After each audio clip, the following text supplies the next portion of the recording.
Alright, sup fellow citizens, welcome back to the Path of Rage, and today we are going to watch CitizenCon Direct together. Now this went on this past weekend. It was actually on Saturday. However, I had previous family commitments that precluded me from being able to watch what went down, and I have been assiduous, however you want to say it, in avoiding any and all spoilers for what's been revealed. I've avoided social media about it because I want to see what they have to say first for myself, and you guys could see my actual reactions to finding out about it. They have said that there's not going to be any Squadron 42 stuff this year, which kind of bums me out, but I can understand why. They don't want to give away too much after the hour reveal last year. But in any case, I'm looking forward to seeing what's coming for the next year. I hope you are too. Let's enjoy. This year has marked a turning point in Star Citizen's history. We have finally moved past the question of whether we can build an architecture to deliver a universe with incredible detail at massive scale, seamlessly, and where thousands of people can all play together. Server meshing has been working pretty much flawlessly at scale for the past 9 months. It has brought a more populated and active verse with up to 700 players online and in the same space at once. It's greatly increased server performance and delivered a much more responsive player experience. I couldn't be prouder of the team. They delivered something no other online game does presently. There may be other games out there that claim large player counts or even the ability to mesh, but none do it at our detail, scale, and seamlessness. Of course, there will be continued improvements to server meshing and to Star Engine, but having moved past this last big technological hurdle has allowed us to finally focus on quality of life and stability improvements, something that has long been overdue. We're about to deliver our 9th patch in 10 months, with content that has brought Star Citizen storytelling into new and exciting directions. We pushed more than 24 features and more than 2,000 bug fixes. And while there is still a long way to go, the game has gotten more stable, performant, and fun as a result. We see this in player metrics. More of you play every day. The daily average users is up 45% from last year, and your play time is up 15%. So more people venture out into the verse and stay there longer than ever before.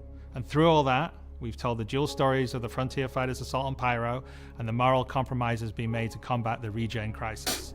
Now, as those stories come to a rest for the time being, it's time to look forward to the next chapter of Star Citizen, where the instability in Pyro and the callous actions of some pave the way to new adventures, new locations, and new threats. Last year, we announced our next star system would be Nyx, home to the People's Alliance of Levski and bordering the Vandal threat. Today, we're proud to share that your adventures in Nyx begin not next year, but next month.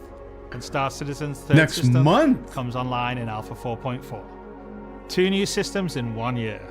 That's only possible because of the tireless work of our development teams, server meshing accelerating what's possible. It can't be finished. The support teams behind the scenes, and most importantly, all of you. Now, I do miss that we're not all together under one roof this year, but in many ways, we're more connected than ever. Across the globe, many of you are gathering at watch parties, 9 of them with our developers in attendance, and countless others springing up in communities everywhere, and all happening simultaneously today. So even if we're separated by oceans and continents, we're bound together by the same passion for space, for discovery, and for this incredible universe we're building together. Whether you're at home or alongside your crew at a watch party, grab a drink, sit back, and let us take you inside our up-and-coming plans for the next year of Star Citizen. All right, so we knew Nyx was coming. There's too much was shown before. It's kind of the system they've been highlighting. We knew it was coming, but I was not expecting it next month. That's cool. I'm calling it now, though. It's not going to be finished. It's not going to be finished.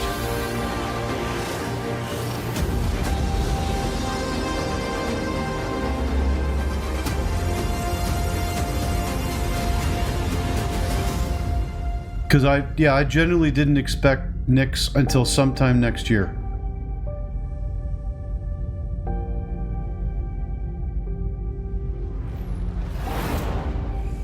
But yeah, we knew that this was the announcement that was coming. Okay. Back to Levski. Right on. I miss Levski. With the foundational technology now in place, the content development of the game is no longer restricted, allowing us to forge ahead with building out our first 5 star systems. Nyx will see the much-loved Levski landing zone added back to the verse, while also bringing you one of its most iconic landmarks, the Glacium Belt. Here, you'll experience a new combined arms operation that will introduce new factions and new adventures for you to discover. With this edition of our third star system, we're also going to do something that's at the heart of the entire Star Citizen experience, and that is to build it right in front of you. As we have done this year, with the addition of several major locations, such as the Hathor facility or the Lazarus complex, we will continue to unveil new Nyx content throughout the year. It's a slightly different approach to how we deliver Pyro, but we feel this gets the content into your hands sooner and shows our intent as we continue our march towards 1.0. I'm so incredibly proud of the work our teams have done and are continuing to do, and we're excited to have you on this next step of our journey. And as with any journey in Star Citizen, that begins with a little story. So we're going to see Nyx progress through the next year, by the sounds of it. Which is kind of cool for those who haven't been paying attention to this project as long as, like, I have. Getting into that and watching it step by step would be cool. Two major storylines spanning multiple patches, like by the creating patch, a living backbone for adventure across the universe. The first was Pyro Must Burn. It connected Stanton to Pyro and introduced the Frontier Fighters, who are relentless, brutal, and determined to wipe out any threats that cross them. And with this month's release, you'll now take part in the conclusion to that storyline. The second was Science Run Amok, with the Regen Crisis throwing the Empire into chaos, and you all jumping in to help the various corporations respond. Still haven't finished those missions myself. Pulled back the curtain on ASD and its shady practices, uncovering long-forgotten Onyx facilities, and met new characters like Dr. Logan Yorit and Detective Arkham Mella of the Hokro Agency. And just like the Pyro Must Burn storyline carried us into a new system, Science Run Amok is now setting the stage for Nyx, the next step in the larger story we're telling on the road to 1.0. As this new chapter of Star Citizen begins, let's hear from just a few of the team members working to bring this next era of our universe to life. Okay. The mighty turtle, the Terrapin. When the Nyx system was first discovered, the United Empire of Earth, the UEE, came out and did scans and kind of found out that the system wasn't really worth settling. The planets were too hard to terraform, the resources were too tough to get, so they opened it up. And one company saw opportunity where the UEE didn't, QV Planet Services. And so they expanded into the system and tried to mine as much as they could, making a very slim margin by the sheer quantity of resources they were pulling out. The system itself sort of ran its course from sort of a large corporate interest perspective, and then was mostly left abandoned. Now this ended up being the ideal situation for the People's Alliance, who were a group of revolutionaries who were trying to overthrow the dictatorship of the Messer regime that was going on in the Empire at the time. So they went to the Nyx system and established what became known as Levski. They wanted to make it everything that the UEE wasn't at this time. They set up what they saw as their ideal society, where everyone's voices would be heard, where everyone would be equal. But they've fallen onto hard times. Oh, I'm getting ready for nostalgia bait here. So Nyx today is kind of at an interesting point in its history. Now that the UEE has kind of transformed itself into a democratic society, what is they do with that role? What are the People's Alliance rebelling against? And they still see the Empire as being inherently unfair. They see their role as still trying to create a free and fair society. But on the other hand, they have more problems than ever. And there's new threats lurking around every corner. And they have to ask, are they prepared to handle that? Or do they need to turn to the UEE for help?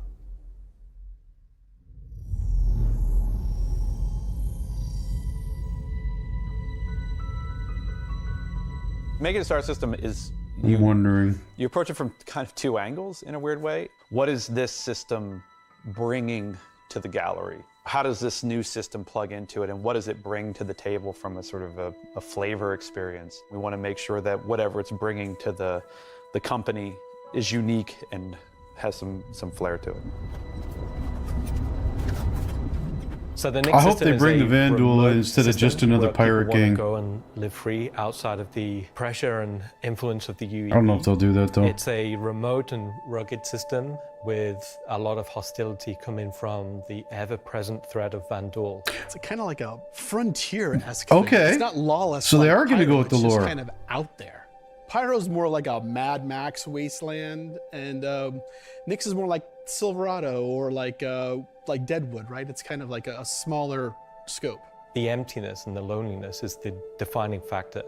You're still going to find gangs, you're still going to find hostile presences, but it's where people go if they want to live off the grid. The People's Alliance is the Okay. main peacekeeping force in Nix. They were unhappy with the direction that the Empire was going under the Messers. They got out. They said, we're just going to start from scratch, build our own society, but build it the way that we think it needs to be built. They're not perfect, they're just people, but they're doing their best. They want to help keep Nix safe and make it prosper. They are trying to do the best that they can, but are faced with the realities of dealing with people, which is tricky. Pirate Star Understatement is there. quite a warm star. Stanton Star is quite neutral. And the Nix is a little bit cooler. The system has its star, and it has this dark, really, really dense gas, sort of nebulous cloud. And it has points of light scattered around it, and those points of light in this gas cloud is really, really hazy. So because So the Nix whole is bordering system is a Vandal gas space, cloud? it was important that we have a gap in the Nix gas cloud where you could sort of just, in between the clouds, see a piece of the Vandal space. It feels so close that it's even like protruding some red light. The level designers are using it as an actual visual indicator of where to place more dangerous POIs. So if you point your ship in the direction of it, you should find, as we build it out, that you will be in more and more danger. And I think that's really cool. Makes sense. I didn't think they were actually gonna To give more put them in as a atmosphere, faction I though. was testing out adding Like some in-game. sort of space snowflakes, essentially. So when you look towards the sun, you can sort of see that sort of like sparkle. But then when you look away from the sun, you'll see the reflections and sort of like little glints of light. For the jump points in Nix, we'll have 2 on this release. We'll have one from Pyro to Nix and one from Stanton to Nix. It should be going from Nix to Castra, but we're essentially bypassing Castra temporarily. Hey, we want to make sure you can get there any way you want. Cool. Glacian Belt is a huge asteroid belt that is in sort of the middle of the system. The Glacian Belt is a combination of a bunch of technologies that we already had. The asteroid fields we use for planetary rings and the gas clouds. And it's combining them to make something completely new that we've just not seen before. It's full of resources that are still left unharvested because it's kind of a tricky spot for mining. It's not the easiest place to go, but that means that there's There's still the a lot golem. of opportunity for independent miners to go out there.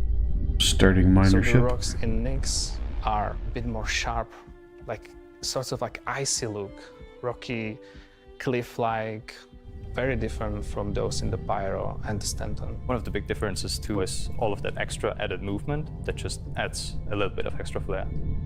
It's also a good hiding spot for people who are trying to elude capture, maybe set up ambushes, that type of stuff. Always feel way more interesting flying in those spaces than just, you know, through empty void. And as we build out the Glacian Belt over the next year, Yeah, there's lots of things to places actually to avoid. put new content. So yeah, they're building it out through the Delmar year, the is whole a system. very large asteroid in the Glacian Belt that QV Planet Services had built a mining Oh, base here we on go. that got taken over by the People's Alliance and renamed Levski. Give me Levski. Give me Levski. Levski is our first and biggest social outpost for Nix. It's kind of like the place where you stop before you do your panning. So it's kind of a San Francisco before you go out to the gold rush. It's going to be the central hub for trade and hauling and all of the commerce within Nix and also from Nix to other systems. But it does have a CD underlayer to it. Over the years, you're sort of improving the generation method of those asteroids to culminate towards this specific point to make large, explorable location. When you fly towards the Levski, you see this huge gas ring around it, scattered small, mid-sized pieces of the asteroids. Well, Levski is immediately apparently unique by the fact that it's a facility clamped onto the side of an asteroid. The breathtaking views of looking into the belt instantly gives it a unique charm and flavor. As you approach, you'll initially see a very dramatic borehole that goes all the way through the asteroid. You'll also see growing out from there and alongside Levski, there will be landing pads along what we call the spine. Lots of industrial pipes and transport systems to bring out the refined mining materials when it was a mining station. Before we were using an actual planet, so we had all of the space available to place all of these structures. But now it kind of meant that we had to create an asteroid which has the appropriate size to. If we took the whole shot of the asteroid, you will see that there is an area to fly underneath. We plan on bringing in whole sea gameplay, so this is exterior cargo elevators, so as a team you will be able to load and unload cargo. That's cool. There's a lot more movement on the exterior, such as the cargo trains going around tracks. It's now going to be fully EVA-able.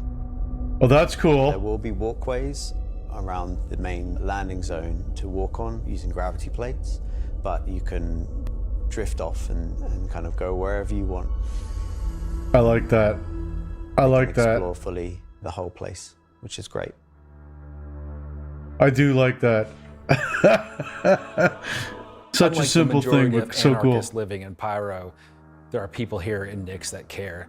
It's not a downtrodden or derelict, dilapidated location. It has a sense of order. But only where the People's Alliance has people living.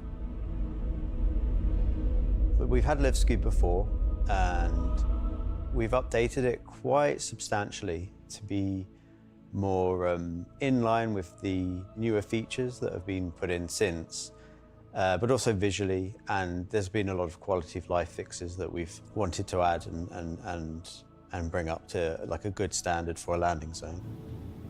Gracing the main lobby of Levski is a large statue of Anthony Tanaka, who was a child. Oh God, that brings back memories. All of them were, and Anthony Tanaka just had a break and just said no, and stood up against the foremen, the supervisors, the managers, the guards, and was killed for it. And so he became a sort of a figurehead. And kind of was one of the linchpin moments in seeing the fall of the Messer regime. It took me forever to get in there. That build was so fucking buggy. But I remember looking out these windows and just being floored at the time. The top view and the cargo area as well, so that you can go through the cargo shop. You've got your normal kind of cargo needs. You'll have ability to trade and buy your tractor beam and other gear. Yeah, that's completely new. So if you were to die in the Nix system, then one of the places you might come out from is the hospital in Levski, which is called the Mercy Hospital.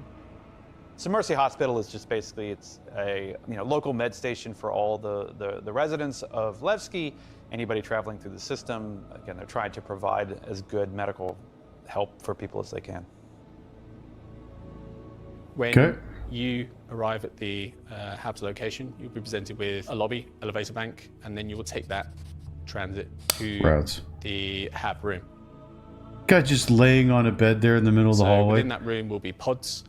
And that's where the original miners would have lived. They're not the nicest, and they're a bit messy, but they're a home for people in Levski.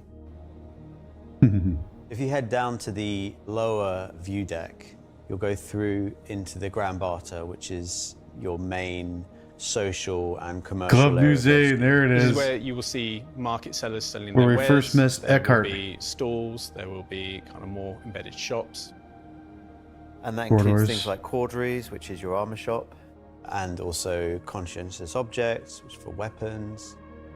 There's also one of my favorite places, Cafe Musée, which is where you can go down into some of the more rocky depths and grab yourself a drink, and you never know who you meet down there. Miles Eckhart. If you explore a bit more around the Grand Barter, there's other routes around and little side passages. You could have a drink with him if you could get him to pick up the drink. Away from that area called Teachers. Teachers Chip Shop is basically where you would go if you were looking to pick up a used ship, buy some ship parts, fix up your old ship, find some new stuff, sell some scrap. We've closed up Dumpers Depot for Levski, and everything that used to be sold there will now be sold at Teachers. Oh, no, fair enough. Another new area, as well as the cargo shop that we've added, is the refinery deck for Levski. That's where you can take your Cool. processed goods, not just from Levski. Well, it but is a landing from zone. the rest Should of be a the Nix one-stop system, shop. and refine and sell those goods there. As a lot of the content in the next coming releases for Nix is going to be mining related. So it's super important that Levski is a really nice hub for mining type of gameplay. Cool. Yeah, they haven't touched on mining So we're in a really while. happy to bring They're Levski currently back going through into the game. salvage. It's been gone for quite a few years now. I think it really provided a unique environment of it's run down, but the people who live there love it and are working I their love hearts to make Levski. it a great place to live. This is a location that has a lot of nostalgia for you guys, and we don't want this just to be a re-release. We do want you to go, wow. It's not going to be What was as her complete name? as Pyro was when it first came out. but One it's of the gonna be first our mission first givers, iteration, Alex and we're gonna be Battaglia, able was to there. See it grow as we work on it. Like with everything, we're always learning and improving and finding new ways. I mean, is there anything more Star Citizen than just building the system while the players watch us build it around them? Going to add a nice dynamic to standing and be a much more calming of style system than Pyro. The people that would have played it Hope before so. We'll are gonna see. love to see this come back, and the people that haven't seen it before, it's going to be a great new location. This is the first time that I'm going to be able to touch stuff and kind of bring my own content to the game, and that's really exciting to me. Levski coming back into the game is a huge milestone personally for me. So I worked on the original quite some time ago, so seeing it come back and updated and improved and better is fantastic. Yeah, that's a blast from the past. I loved Levski. It was my favorite place at one point. It rivaled Port Olisar for my just two favorite locations. So I don't we know what there talked was. about Maybe because they were Levski, so early. We talked about the Glacian Belt, but you're probably asking yourself, what's the new gameplay activity we're going to be doing? So let's find out. Welcome to Nix is your first experience in a new space station in a new solar system. It's a mystery to be solved. There's things for the player to explore and look into. There's going to be some twists and turns, of course, some combat, and if you're lucky enough to survive, maybe some good rewards. This is basically a continuation of kind of our ASD storyline. So in the closing out what we had called our Science Run Amok storyline, we had revealed that ASD had been procuring sort of very black market illegal stuff in order to conduct their experiments. So this mission is basically going to be continuing on that trail. So the Navy has learned that illegal tech is being sold in the UAE, and they're hiring Intersect to investigate.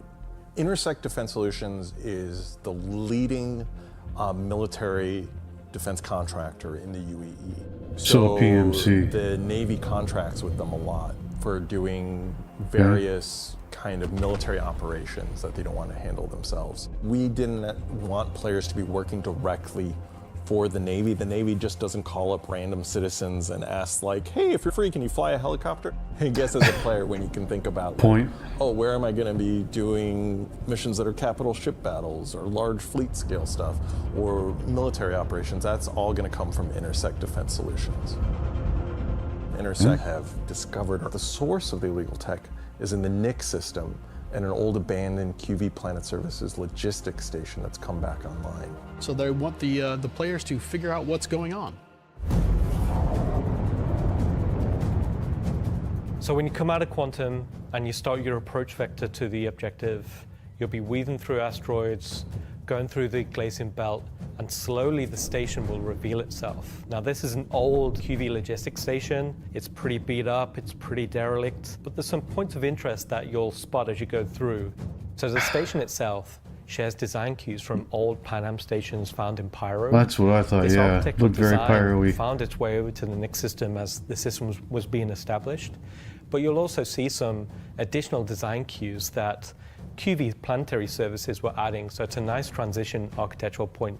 It's fairly skeletal in design. You'll see logistics yards and cargo yards, but also facilities pinned inside the asteroid, creating this network of facilities. You'll notice there's a Polaris near the main hub. It's not a normal Polaris. It's damaged, it's broken. It's not a standard corporate Polaris. So at this point, you should be asking yourself, who does this belong to? Mm-hmm. Away from the Polaris, you'll see struts leading to asteroid bases. Now, these asteroid bases are locked, so you don't know exactly what's inside just yet. But all of this comes together to form the playground for the mission to take place. So not only is this facility unabandoned, but it's also under attack from a surprising but familiar foe. Vandal. I mean, they did just say it. Yeah.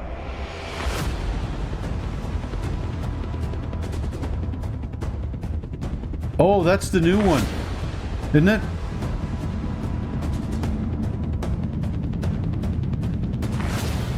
Yeah. What's it? A stinger. And there's a blade, or a scythe. No blade. First time in the PU, the Vandal. Nice.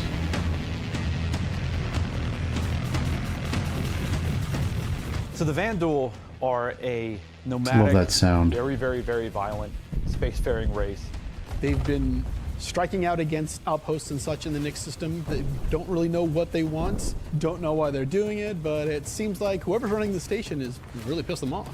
Vandal raiding parties have been arriving in the system. I love that effect. And they're unaffiliated to any clan. There's small groups coming in and picking at them. But as time goes on, those raids are getting bigger and more frequent. They'll be the scythes that you're familiar with, glaives and blades that we all know and hate, and a new craft for the PU, the Vandal Stinger. I like the Vandal ships. They're cool looking.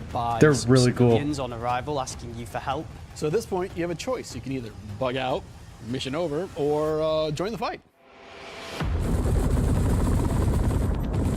This will be the first time since the PU launch that you'll be able to fight against Vandal aggressor ships. This fight will be intense. This has been a long time coming. Should be able to deal with them, but they will have to be prepared and they'll have to come back in to fight off this initial wave, and that won't be the end of it. I think that actually speaks a bit more towards the fact that Squadron is going to release next year. Invite you to come on board. Which Intersect sort of will encourage you to do because it'll help further their investigation against what's happening here, why these QV stations have come back online. You dock your ship, you board the station, and it turns out the inhabitants here have a real surprise for you. The player will be immediately ambushed. These guys are not your friends. Of course, it's not going to be easy because the people that are inhabiting the station are going to fight you every step of the way. The fight will be challenging, but this definitely will be the warm-up phase of this mission. This will be the players getting a sense of what exactly is going on there, who these new people are. They'll be in unfamiliar armor. They'll be wielding unfamiliar weapons. And we want you to get a sense that you are in a new place, in a new territory, fighting a new faction. So after you survive this initial ambush, I'm more interested in the Vandal. You get back in touch with Intersec, and obviously the question is, who are these people? Why are they attacking? Why are the Vandal attacking them?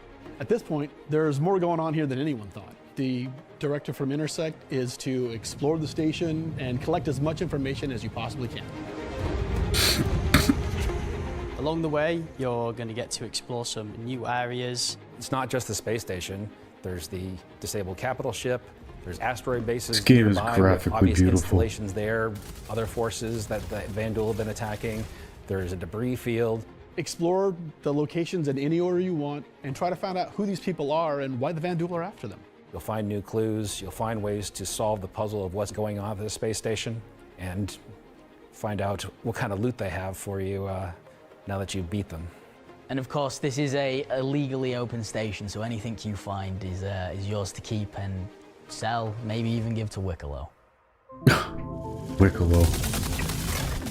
This isn't just a one-time event, this is a permanent sort of mission that we're going to be adding to the game. You can go back and repeat this mission and find ways to do it even better, even faster. There'll be a different story and different flavor. Obviously, we can't have the same thing happen every time. There'll be other missions that Intersec will offer to you based on the evidence that you found. Now you know the real story, and you can start digging and giving more information to Intersec along the way.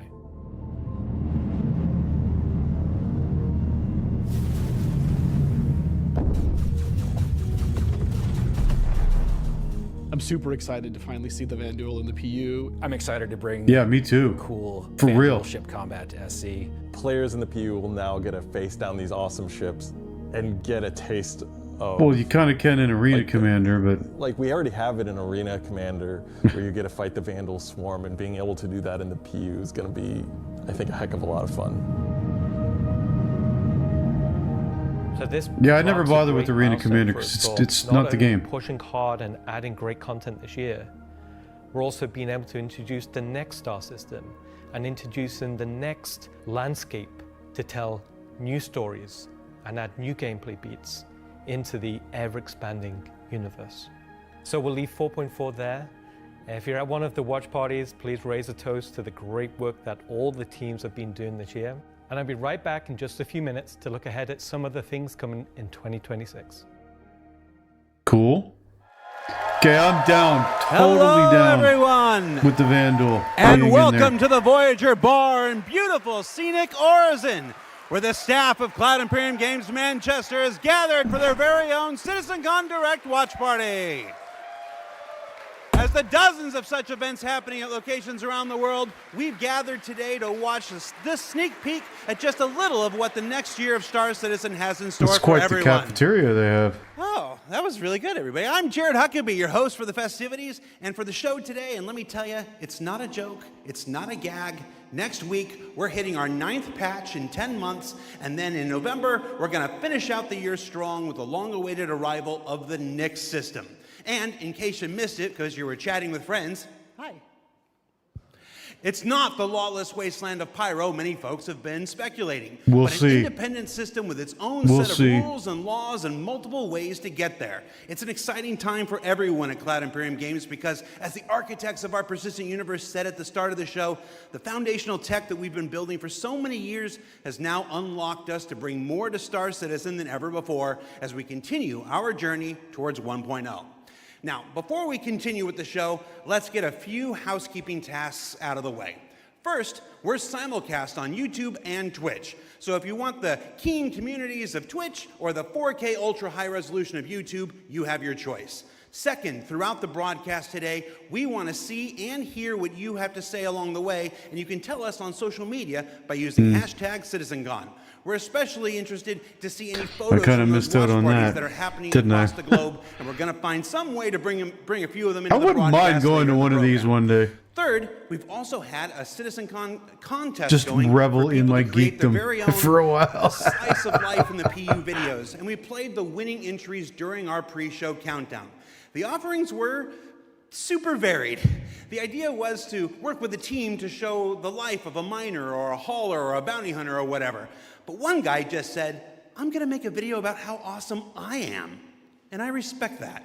So shout out Nocturnal Revenant. I don't remember if you were one of the winners getting an L21 Wolf from Kruger for their efforts, but you won the coveted Disco Lando Complete Narcissist Award. Jeez. And to all the winners, I'm sure someone will either be in touch with you about your wolves or they'll just show up on your accounts. I really don't know how that process works. Probably would have been good to find out before the show, huh? He's so afraid. Either way, if you missed the pre-show and are curious if you won, you can check the replay after we're done here today. All right. All right, let's keep going. I just realized that my bosses, Chris and Sandy, are sitting in a movie theater watch party in Switzerland right now. A completely captive audience. So real behind the scenes here. This is especially torturous for Chris right now because he's super excited about the next segment we've got coming up. Aren't you, Chris? And you're just sat there right now, forced to watch and listen to anything I say. Do either of you regret that decision so long ago? All right, so I've probably pushed my luck enough. Let's get to the next thing. When Nyx arrives next month, it'll have Levski, the Glacium Belt, and the new Welcome to Nyx. They were probably shouting and hollering wherever Chris was. 2026, we'll also continue to build the star system out with new features and new technologies that will not only set Nyx apart and give it a unique identity from its sibling star systems, but continue to set Star Citizen apart from other video games altogether. Now, at this point, if you're running one of the watch parties, you're going to want to crank I your am speakers still up here for some because I think they're brand new trying to music do from the something maestro Pedro very himself. different. And let's take a look at some of what the next year has to offer for the Nyx system. Please do.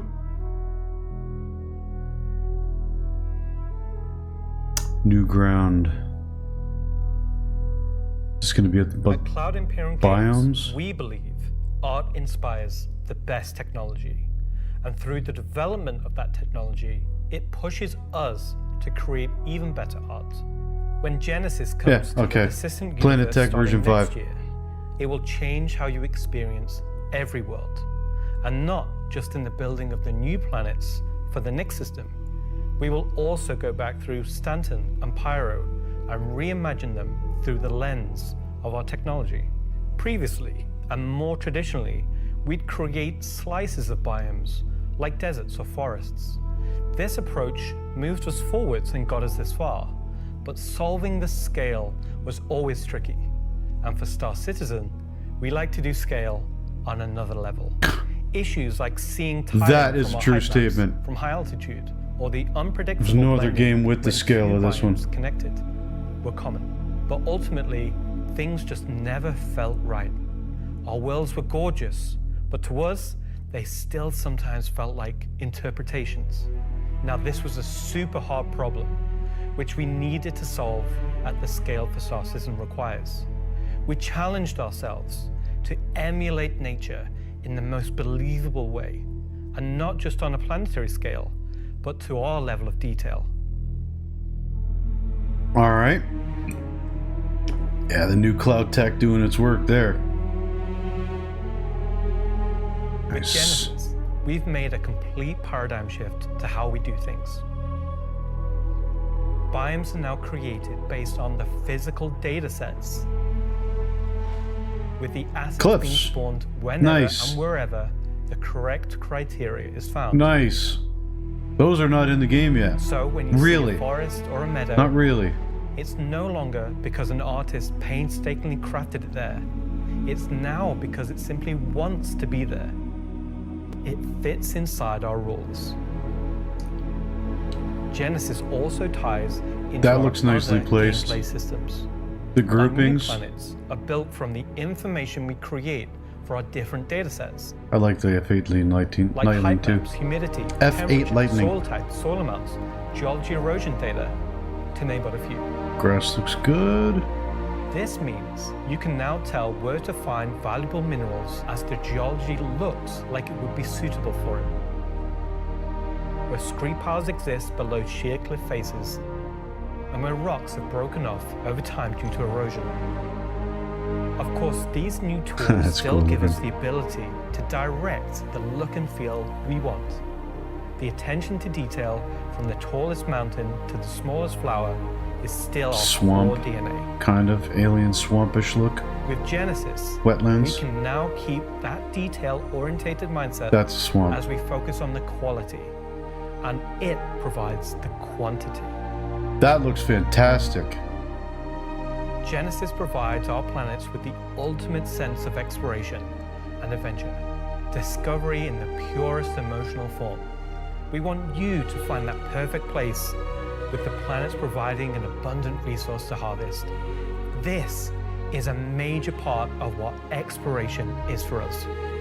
We want that feeling of finding a corner of the universe that you'll fall in love with, and where you want to settle down and build your home. You're gonna have to tell us a lot about crafting first. Now I'm going to hand you over to Will to go deeper into what we have built that allows Genesis to realize our vision. As a reminder, some of the visuals you'll see will evolve looks and fantastic. change as we continue our technological development and hone in on the final look for Nyx. You know what's really nice about watching these Star Citizen like cinematic views and whatnot? Thanks, the Ian. game actually So, does in case look it's not that already clear, good. Genesis is our name for a group of technologies Ah, that Mr. are Moist. improving our ability to build worlds, refining those that we've already created, and ultimately expanding our persistent universe to the scale and quality that we all expect. I work on planet tech, so let's talk about how that's continued to evolve since our presentation last year. Not Mr. Moist, And the instead Moist of just Master. highlighting some really cool biomes that we can create, let's go ahead and show how all this work applies to the upcoming planets of Nyx. Oh, back just cracked like So there are nobody's 3 business. planets in Nyx. Nyx 3 is a gas giant, and I think it's blue. It's not going to surface. I don't really know. Nyx 2 is a yellow, toxic. Looks like Venus. It's got like this high pressure. You ever seen a picture, atmosphere, and video it's of like Venus? a very volatile planet with high risk reward gameplay. It's going to have some really interesting biomes for you to discover, but for now, just know it's going to be dangerous because today we're going to focus on what we consider to be the hero planet of this system.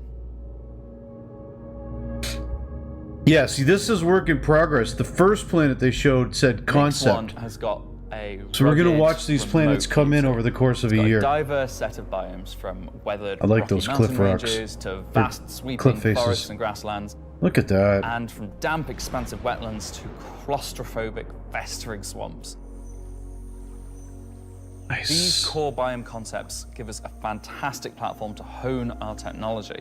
In some cases, because the current tech couldn't do them at all, or because we want to completely step up our game for them. This is everybody's favorite capital Let's ship, the approach this Polaris. planet in much the same way that you, the player, will, from orbit. The orbit appearance of the planets going forward is far more tied to what is present on the surface. Previously, we had different data that drove the orbital and ground coloring. That's because the orbit was designed to look like vegetation that we'd place on the surface, and the ground coloring was trying to be a mix of soil, rock, and the organic compound coloring that forms the kind of colors there. Now we author That looks much so more good. of the data in a unified way. When you look at Earth, you see blues and greens for ocean and vegetation, and brown or yellowy tones for sand and soil.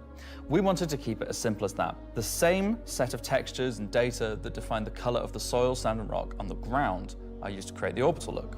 We then assess the presence of vegetation and competition between different species on each part of the planet and use that to blend in tones of green, including variations due to species health and the current season.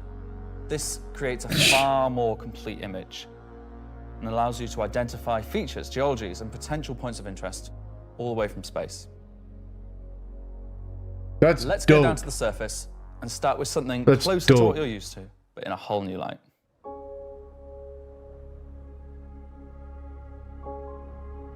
Again, the scale of this game. When It's hard to express until you've been in the we game. wanted to start by focusing You on can just feel it. soil and rock. One of the things that was missing from our terrain previously was simply God, feature give complexity. me a hover bike. Looking at our contemporaries, we lacked detail at the ground scale. To combat this, we've added a new layer of data. That layer is called the medium tiles. These are intelligently placed on top of the existing 4-kilometer terrain tiles based on slope, soil type, and other erosion data. And these medium tiles don't just create height changes, they also bring in local erosion data both for soil and bedrock size values. And this gives us a whole new level of terrain detail, of scale, and allows us to create far more unique locations across the planet. So now that we've nailed the surface, let's have a look at adding some rocks. We've now got 2 major contributors to the rock content of our planets. Firstly, long desired feature, cliffs. We are adding Like I large said, scale, very detailed to all our cliffs based been a on long time geology coming. at a given location. This adds an exciting new dimension to steep slopes that we simply couldn't get before. It's awesome. Second, It is a really big does one look for you awesome. ground vehicle enthusiasts. Rocks are now found not scattered everywhere, like spilt popcorn at the cinema. Thank you, but only in gaming places gods. you'd expect to find them, thanks to a brand new rock scattering algorithm that isn't annoying as Let's hell. see how that looks. Using physical data Okay, that makes generated sense. for each large and medium tile, now rock distribution makes sense and has a physical basis. Thank So you, if you're still crashing into CIG. them after this comes out, that's on you. That drives The rock me assets nuts in the themselves game have right had now. a You glow can't up drive too. anywhere without We rocks, now create rock like all in your sets way. related to a particular geology that look like they originated from the same source. And this ties into how we'll be distributing minables in much more interesting ways too.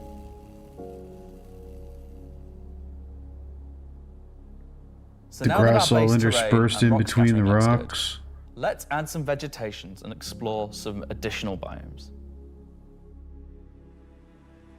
I'm looking forward to seeing redwoods in the game. The giant Next one's trees. Forests and grasslands are full of trees, various grass species, rock formations, and they're found in all sorts of elevations like mountain valleys, open plains, and dense meadows. And when we start to add a bit of fresh water, they begin transitioning into more wetland type biomes. And while forests are super cool, let's focus on the grasslands and wetlands today. So, how are we making these look so great? Obviously, we've had grass before, but never meadows of it. Because until now, we haven't been able to spawn grass in large enough quantities or effectively represented at distance.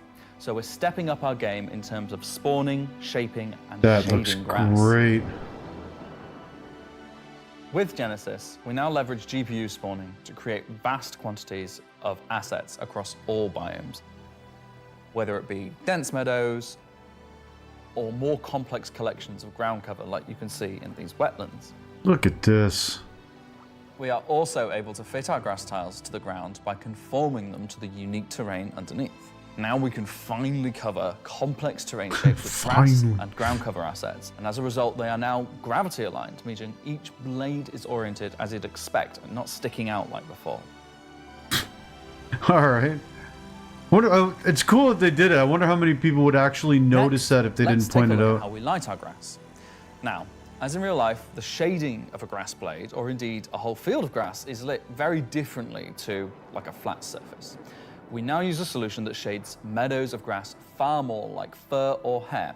And this, if you think about it, makes sense. At a distance, a field of grass is far more like a carpet or cloth than a flat surface. This improves how our grass looks from a near perspective, as well as bringing us nicely into how we're solving the distant representation of grass. Yeah, because So, let's right now it talk tends about to the look very distance patchwork at times. Like you can see the One of our pattern. biggest achievements It's with better than Genesis it was. is allowing us to build beautiful biomes out of flora and geology assets like a building set. Like, can I say Lego? No. Too late. But in the past, this broke down very quickly when objects simply disappeared when viewing the same biome from 10, 20, 100 kilometers away. Because we don't hide planetary transitions and allow you to view complex regions from very large distances, there are almost infinite perspectives from which you can see a location in Star Citizen. So, how can we afford to evaluate complex spawning logic at runtime for the entire swathes of the planet? Enter the virtual terrain. Virtual terrain, or VT for short, is how we now cache and represent our terrain at varying scales. This has been the enabler for all of the lovely advances in terrain complexity and asset spawning we've shown so far. And it's also how we now evaluate and represent vegetation from a distance. When creating the VT for each part of the terrain, we assess if vegetation has covered the ground, and if so, what shading should be applied. For all of our biomes, we're now able to use the same shading model for the distant representation as the close-up asset, whether that's our lovely rolling hills, some more dramatic rockscapes, those muggy wetlands, that looks great, or even our festering swamps. So yeah, we didn't forget about the swamps, and they're coming to Nyx 1 as well. Built using the lessons learned and all the technologies we've developed, these swamps now spring into existence. Is this the first planet that's coming in?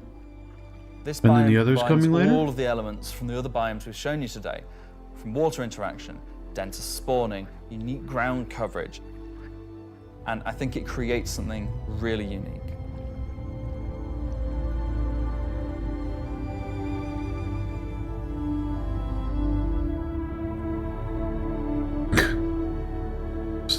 Star Citizen, the screenshot simulator. Anyway, that's our update on the Planet Tech portion of Genesis and how we're using it right now to sculpt the identity of Nyx 1. And I hope you're as excited as we are to explore this and everything we haven't shared yet next year. Cool. As you can see, Genesis is now inspiring everyone here to create planets of the quality and believability we've always strived for. A meeting of technology and art that I truly believe will set our worlds apart from anything we've done before. And with that said, let's move on to a little travel between systems, literally.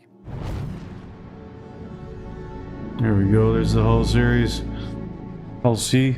Up until now, our mission system has been Hull C, specific yeah. to the star system you're in, meaning a Stanton mission has to take place in the Stanton system, and a Pyro mission has to take place there.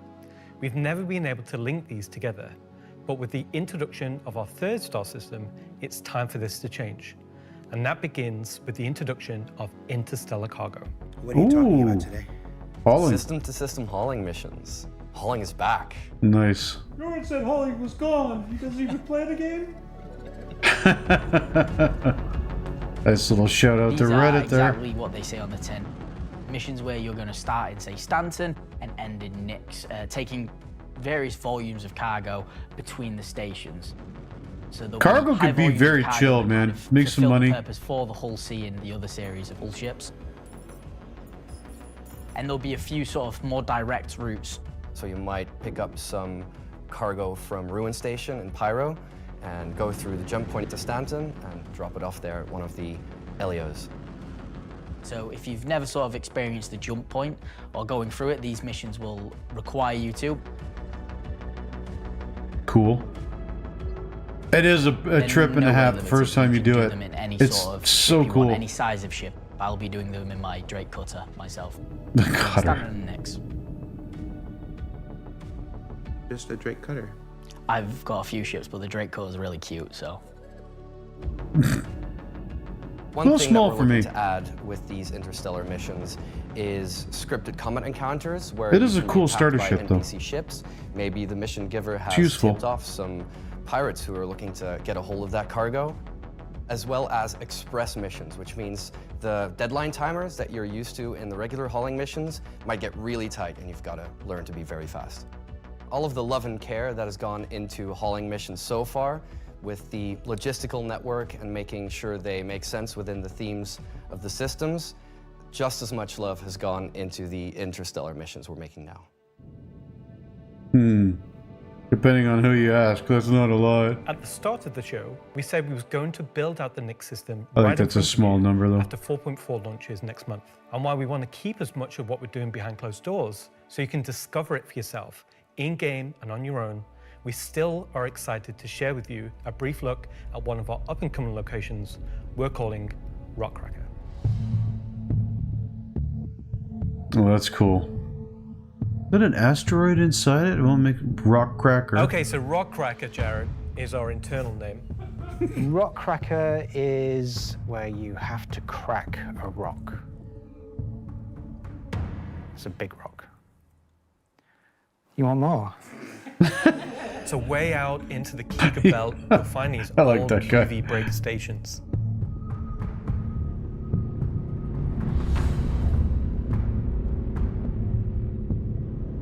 These were originally industrial facilities breaking apart large asteroids and mining them down. But since they've been mothballed and been left abandoned, Large asteroids. Look how big it is next to the you're ship. going to have to find your way inside and thinking about how do we bring this facility back to life. It's not just about flipping a switch. As you bring these stations back to life, you'll be lighting the beacon and calling attention to these long forgotten places. So I'm assuming the Vandal are going to show up. One of the main features is the laser head, which will require certain things to get working. It's up to you and your friends to find how to get in. There'll be a variety of options. Whether you're discovering the bowels of the station and mining your way through long forgotten tunnels, Okay. or you're going through the main laser entrance. Now, as you're traversing through the facility, you'll find the old engine room.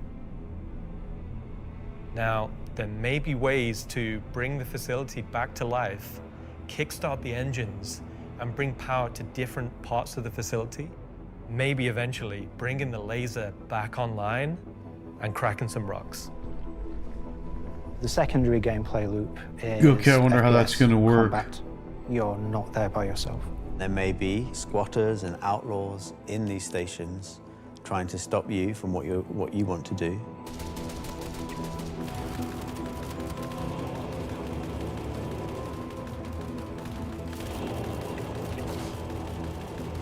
Shotgun to the face.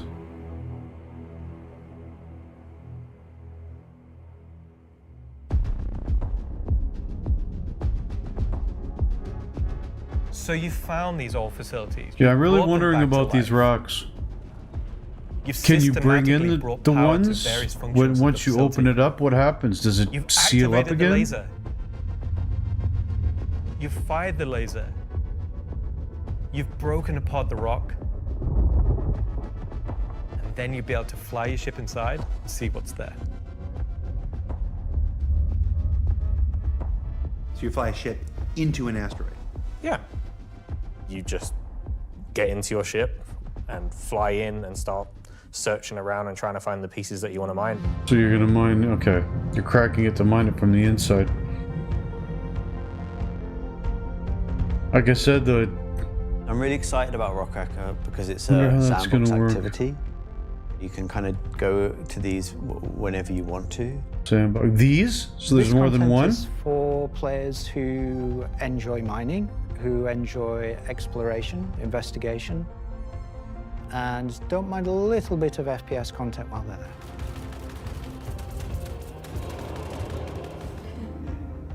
It will be very new experience More than a compared little to bit any of other laughter. stories, because this one, kind of like Alan and mine, will crack open and show its secret.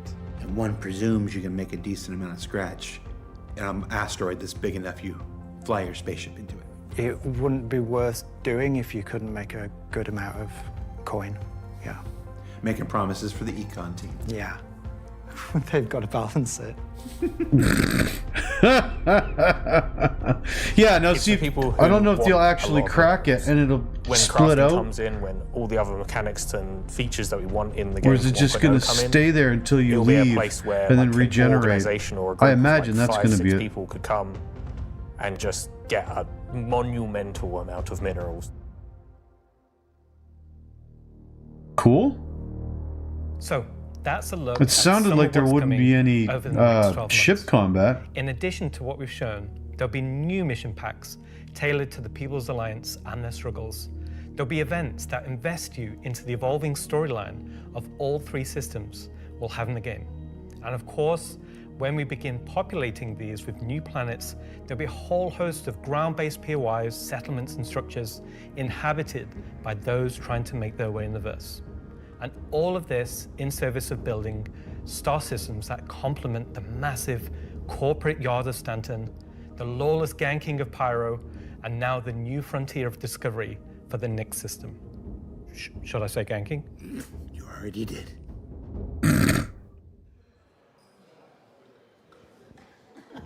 Good job, everyone. So yeah, a whole lot to take in there. Interstellar hauling is the beginning of a massive expansion to the mission system just that will let us happened to be that connect funny these three right star then and there. systems like never before. What else we got? Rockcracker. Rockcracker is just one of the next operations that'll be coming to the Nyx system in the first half of next year, where you're gonna fly into an asteroid and do that thing that miners love more than anything else. Complain about PvPers getting in their way. Yes. No, I'm being told it's mining. It's mining. And of course, one of the most anticipated features coming to Star Citizen, Genesis. Excuse me. And what that means for the planets of Star Citizen, including the ones already in there. So let's talk to Will Hain and find out more. And I'm just remembering that Will Hain is in France at the watch party. Okay, France. Ask Slarty Bartfast over there how they're going to use Genesis to update the planets and moons of Stanton and get back to me, all right?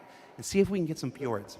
What else? Fjords. The CitizenCon digital goodies pack. That's a hard thing to say. That went up for sale a couple weeks ago and has a whole bunch of mysterious items in it. And that's where I can tell you now that almost all of them are tied to the Nyx system in one way or another. So let's find out what's actually in there. There's a gunship flight suit and helmet. 2 armor sets from that mysterious faction causing a ruckus with the Van Duel, and an Intersect BDU sweater and outfit, a couple of crazy weapons that I'm certainly going to learn about in just a few minutes, Covered in some slick bones. Levski swag, and finally, to celebrate the long-awaited addition of the Van Duel to Star Citizen, a cool Van Duel knife and adorable plushie, which I swear to love. Your armor doesn't look too squeeze, and bad, cherish but forever. looks more like So yeah, just it's a pirate armor. pretty solid haul for this year's digital goodies pack, Pardon which me. you can still pick That up doesn't right now enthuse on the me. RSI store. So now let's go ahead and transition into our next segment. Much of what you see in the show today has been the culmination of a lot of people's work in... Yeah, see, the armor's got the bones on it too. Like, Yeah. Okay, so against everyone's better judgment, the thing has finally happened. Okay. Can I help you? How you think the show's going? Good. We're getting the Nyx star system and the Van Duel are coming. Kind of been a lot of Nyx, right? Well, yeah, but it's a major milestone and it deserves a major showcase celebrating everybody's hard work. And you got more, right? well, yeah, there's spaceships coming up. Cool. yeah. Wow, it's like they only scanned the original community portion of me. If pictures steal your soul, imagine what face scanning in PCAP does. Well, this has been super cringe. Yeah, you think? So I'm gonna head out. Bye. Oh, regular CitizenCon is still better. You should have done that. Of course. Thank you. Part of me that isn't a soulless marketing puppet.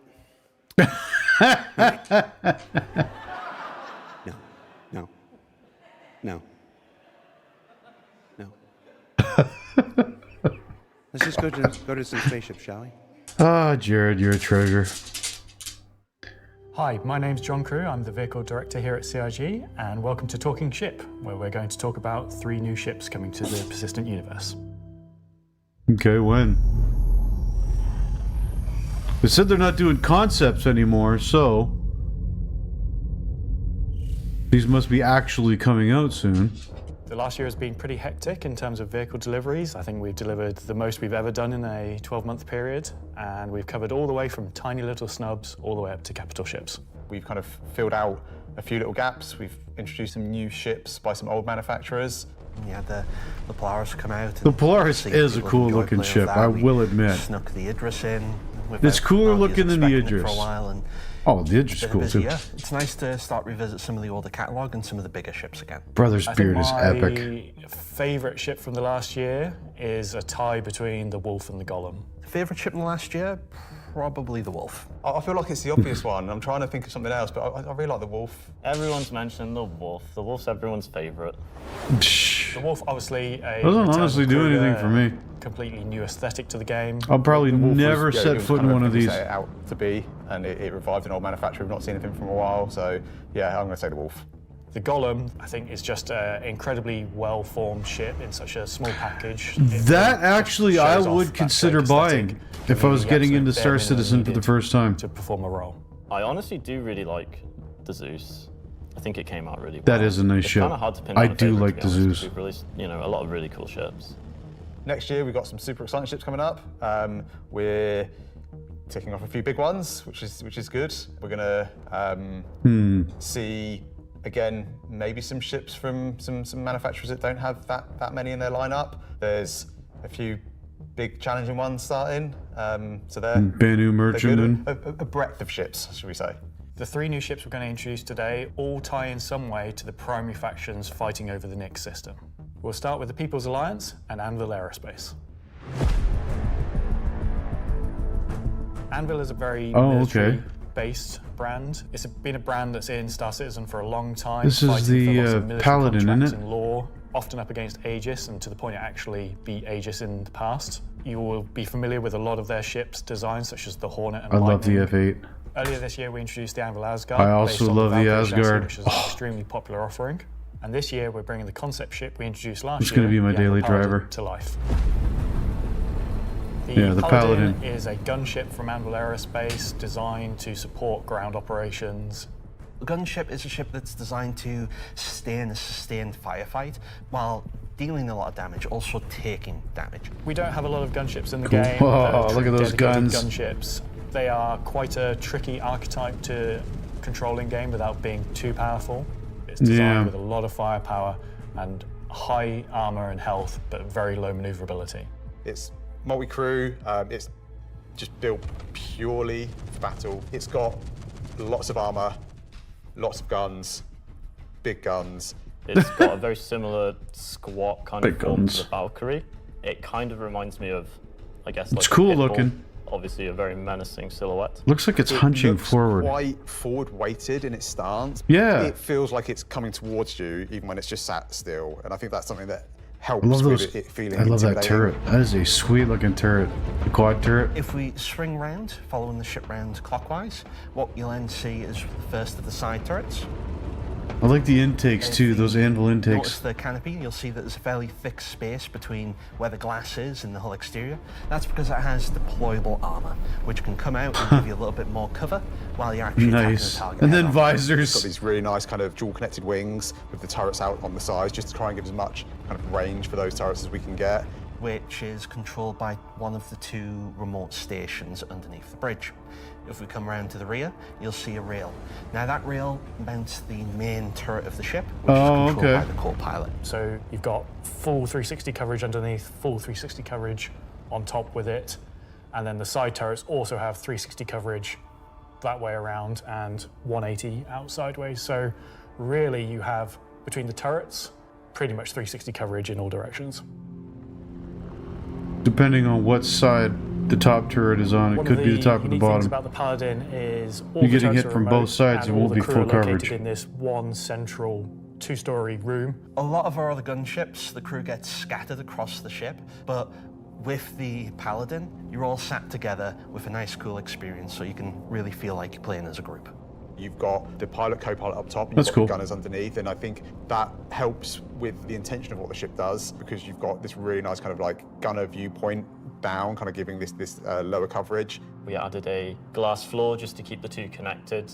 I think that really helps with the feeling that you're all working together and communicating. That said, if you don't have the ability to fully crew a Paladin, you can still fly it and engage in combat solo. Obviously not as good as if you have a full crew, but you can't always guarantee your friends are going to be So the online. pilot can control the side As a solo turrets by the looks of ship, it. It's pretty You don't capable see any of coming doing from the a top. variety of missions within Star Citizen. So if you want to run this ship solo, you can take It's on 4 combat guns. missions that, say, other heavy fighters like the Scorpius or other ships such as the Drake Cutlass could do. I would not count the Cutlass as a heavy Coming ship. aboard the Paladin, you enter into this sort of armory, ready room area. You have a variety of suit lockers and weapon racks in this room. Everything's very militaristic, stripped back, simple. It's a very functional space, but you'll find everything you need in there. One of the improvements from the original concept is we've added a small dedicated cargo bay area, allowing you to store actual SCU. crates. Forward of that is the route to the lower gunners, and then upstairs you have the bridge area, and then I mean, off it's that not a central cargo area you ship, so- have the dual living quarters, one on the left, one on the right, and then at the rear you have the main sort of engineering area where the majority of the components are. Also within the upper traversal area, you also have a little breakout area with seating, food machine, toilets, etc. I think it's a very cool looking Toilets. ship. I think we did a really nice job of taking what was there in the concept and adding an extra level of detail and trying to kind of push things forward. I think it hits the nail in terms of a really solid military ship. It's really complementary to some of the other ships in the Anvil lineup, so something like the Valkyrie. It does look like a flying turtle too. The Paladin's there just to make sure it's safe, make sure no one messes with you, and just basically scare people away. The thing I like most, I think, about the Paladin is that it's very clearly got a crew of 4 and they all kind of work and operate under the same conditions. You know, the pilot, co-pilot and the 2 gunners, they're basically all equal on the ship. There's one toilet, everyone's got the same style of bunk. When they're at work, everyone's at the front of the ship together. It's really odd to me that you call that, you like that there's one toilet for 4 people. Well, you know, it's you all work together. You're all equal at work. You're The toilet seat never gets cold. Toilet seat never gets cold. Poor guy. So that's the Anvil Paladin. Whilst originally a military-built craft, it's the perfect ship for folks on the frontier trying to defend against threats. It's too bad the And talking pilot of can't threats, fire the let's move to our turret next too. ship, a replica from Isperia. So this the new Isperia one. are a high-end manufacturer. They specialize in recreating exotic and particularly alien spacecraft. Effectively what I they're do doing like is the prowlers. remanufacturing them, making them a little bit more suitable for kind of human flight. And the latest offering from Asperia is the Vandal Stinger. They're big, look scary at that. space aliens. They're like 7-foot-tall, evil war race that sort of take over, steal technology, absorb it, fuse it all together. I into like their the own Vandal means. ships. They are the relatively nasty aliens that you sometimes hear about and haven't seen much of yet. They also make really cool spaceships. Yeah, The look Stinger at is a that. Vandal I just heavy fighter love the that's way they reserved look. for higher tier sort of ace pilots or high-ranking members within their clans. Look at that HUD. The Stinger is a competitor to something like the FA or I guess the Scorpius. It packs a lot of firepower in quite a large frame, so it's a very, very tanky spacecraft. The firepower is almost unrivaled in terms of just both the number and the size of them. So it's there for players who don't want agility. They don't want to be in and out quickly. They want to be there brawling with big guns and taking all the hits. That's me. One thing Isperia I may done have to get this differently for with the combat Stinger then. is they have done away with the majority of the bespoke weapons. They heard everyone's complaints about the glaive and blade and have stripped off the original Vandal weapons to allow customization for standard human weapons. With the exception of the single size 5 gun. Because it was too well integrated into the hull, even for Asperia to remove. All the additional weapons are generic mounts, so they can be swapped with any of the existing lineup that we have in the game. By doing this, it provides greater flexibility to the end user, and this is something Isperia wanted for the civilian market. For that one bespoke weapon, the size 5 plasma cannon, functionally it is the same as the existing size 5 plasma cannons on the Scythe and Glaive, but it is a sort of Gen 2 model and wraps it in a different aesthetic compared to those models. You'll see they're very much older Vandal styling. This is much newer Vandal styling, but underneath it is the same weapon that people have used for years. Okay, cool. Our job I as like the that. vehicle I like the team medals. on the PU was to take the Stinger from the squadron team and prepare it for life in the PU. It's just a We menacing looking took ship. an opportunity to take, you know, this really well-established art style and, you know, add extra details where needed. So the exterior is a real blend of these kind of hard surface, kind of rare alloyed kind of wings, and then underneath this real kind of organic structure that kind of webs all of the ship together. You know, it connects the thrusters in, it connects all the kind of underside of the vehicle and pulls the whole ship together. You can tell it's very different from the Vandal ships This that is are cool. currently in the PU. If you take, for example, the way the cockpits are constructed. Up at the front, They're you've got still this going to big sit kind of like on bubble a dome speed that bike. gives the cockpit quite Looks a like it. unique shape compared to some of our other ships, and also gives the pilot So you sit in the other ones. position within the ship and kind of gives great visibility out the front. Boarding the Stinger is a little unusual compared to other ships, obviously being alien in nature. You're going through a ramp at the rear, and it leads you kind of straight up into the belly of the ship. There's, you know, Nice. lots of organic I like detail, the rib ribs. cages, kind of strange alien forms. On entry of the cockpit, the seat kind of comes down towards you, and you kind of climb Still the back of riding it like a bike. motorbike. You're basically riding into the cockpit. It feels very much like you're being like carried inside the cockpit. Into the traditional prone flying Into the pose mouth that of the Vandal beast. pilots use. Okay, cool.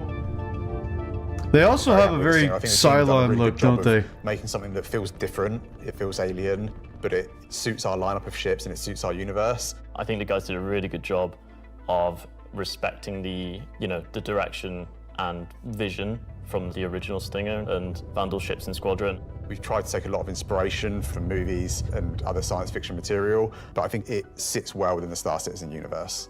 So we have the Paladin for the People's Alliance. We have the Stinger for people that really like Okay, so what's the third want one? to try and pretend to be them.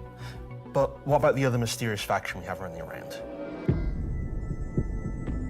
So Gray Chowdhury got his start as he was working at a cargo center out in Odin. He's got the Started wide being able brim to get his hat. hands on some stuff that other people couldn't, items that His name is Gray. necessarily you couldn't find on a store shelf, but you wanted anyway. I think Gray is interested in, happy customers. Gray just sees themselves as a conduit to get these things in the hands of people who would appreciate them. And I think that his latest offering is really going to turn some heads.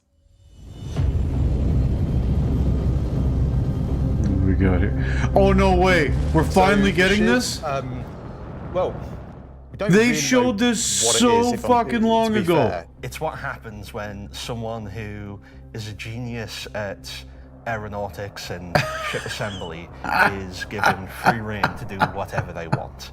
It's the best of whatever they can find lying around, put together to make something truly unique, wonderful. I didn't think we arguably were actually beautiful, going to see this ship. and just released out into the universe to see what happens.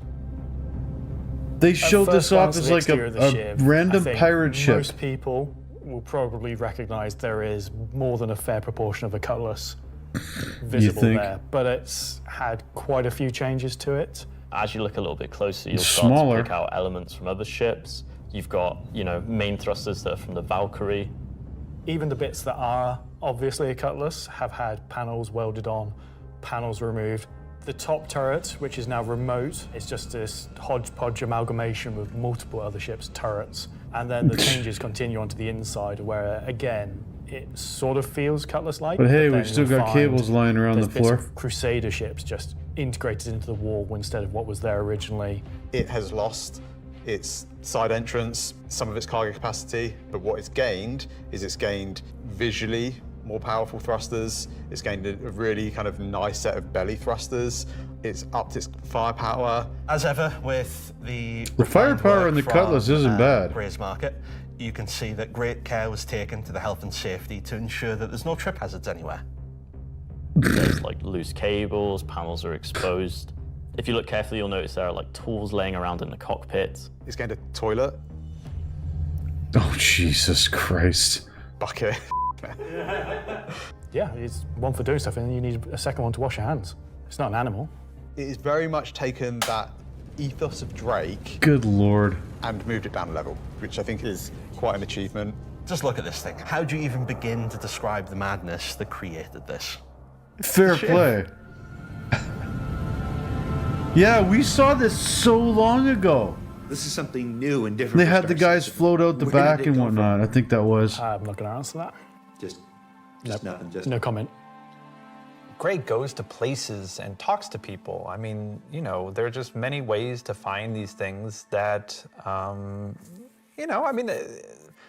they legitimate, manufacturers? No. Are they operating on the right side of the law? Maybe not, but, money's money. Does Gray have a motto, an ethos to live by? It probably comes down to, don't ask where I got it. Don't ask how we got it. Don't worry about it. Just ask if you want it. I think the ship is for someone that is looking for something a bit different, a bit away from the norm, that just You wants something think? that's unique. It's definitely for people who like a rustic aesthetic. It's a fun ship, but it's also really strong, to be honest, and it's absolutely a statement. I'm happy with the 3 ship offerings. They are obviously very combat heavy. There's something we wouldn't normally release. These all will at probably once, be in the but PTU. Honestly, all of them. I are imagine they're different going to tell state, us that all right cool. now. As always, super excited to release these ships into the game and just see how players react and When? play with them. It's always fun to see the quirks and the shenanigans that people get up to with them. So that's Talking Ship for another year. So, When are those ships coming out, though? They didn't say.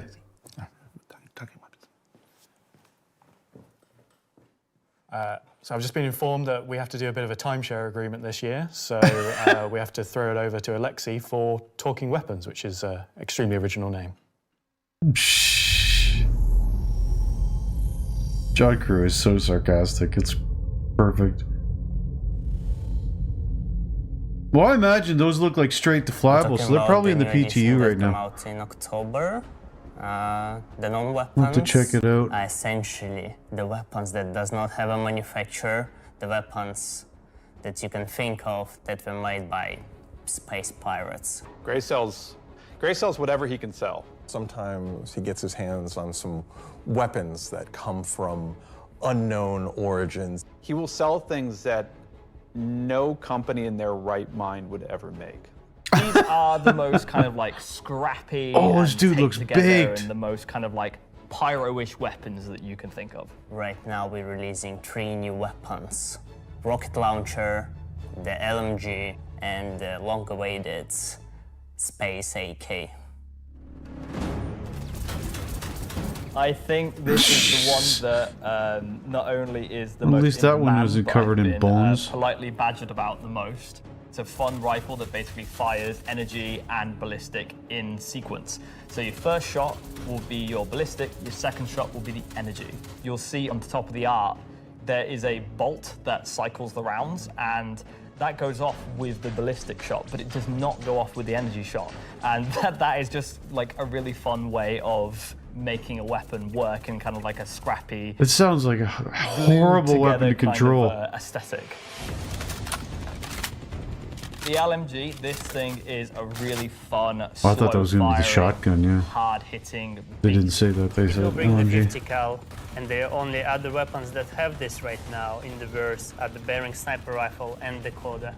It's Honestly, a 50 cal if you LMG. get hit by one, you just instant tier 1 injury, back to medical. Are you even trying anymore?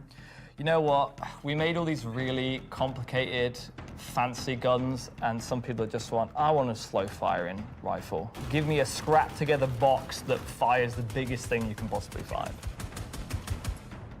We don't have a rocket launcher of this caliber. It will be 3 grenades straight together that you pull into the tube and fire towards your enemies. They're The cool part taped about together. It will have an arming distance, so you will not be able to just point it towards an enemy. It's also going to have a lot of spread. So essentially, you're going to have to get very close with your launcher to be able to blow up ships with a single payload in it. You can't actually aim with the apparatus, because if you've got the tube on your shoulder and you try to aim it, you'd have to physically put the tube in your head. So we were like, oh, we can't have an aim apparatus for this. And then we realized, like, it's in the spirit of being a tube that you can't use the aiming apparatus, and you just kind of like, all right, I think that's the middle of the screen, I'm going to hit it. It's in the spirit of being a tube. Dude, that guy's stoned. I'm gonna talk about binoculars. Binoculars. Binoculars are really cool. We don't have anything like this in the verse, and I think it will be really convenient to use something that's dedicated to look for the things, especially far away, instead of using your sniper scope, for example. Will the binoculars have glint? I'm not aware of this one. Probably not, because I can't imagine they binoculars would. are not something that you need to be aware of. It's really funny Yeah. because obviously, due to Glintgate, as you know, I beautifully internally call it, basically there was a lot of community feedback basically saying like, oh, I really like spotting people. I really like playing a spotter. And essentially I was like, oh, this community wants to be able to spot people from distances. And what can we make gadget-wise that doesn't require new features? And it was like, binoculars. And I prototyped a thing which essentially was just a scope in a hand, and it worked. So we've got some really cool binoculars coming that allow you to spot people from distances. Oh, and it does night vision too. And how much damage do the binoculars do? Depends on how you throw them. Good answer. Thanks, Alexei and Zach. That's I can't the end say of that this I'm segment for a this fan year, of so the that's way talking those ship and weapons, unless weapons look. anyone else is going to come and tell me something else. It's been an exciting year, and I think the next year of ships is going to be even more exciting and expansive than this year.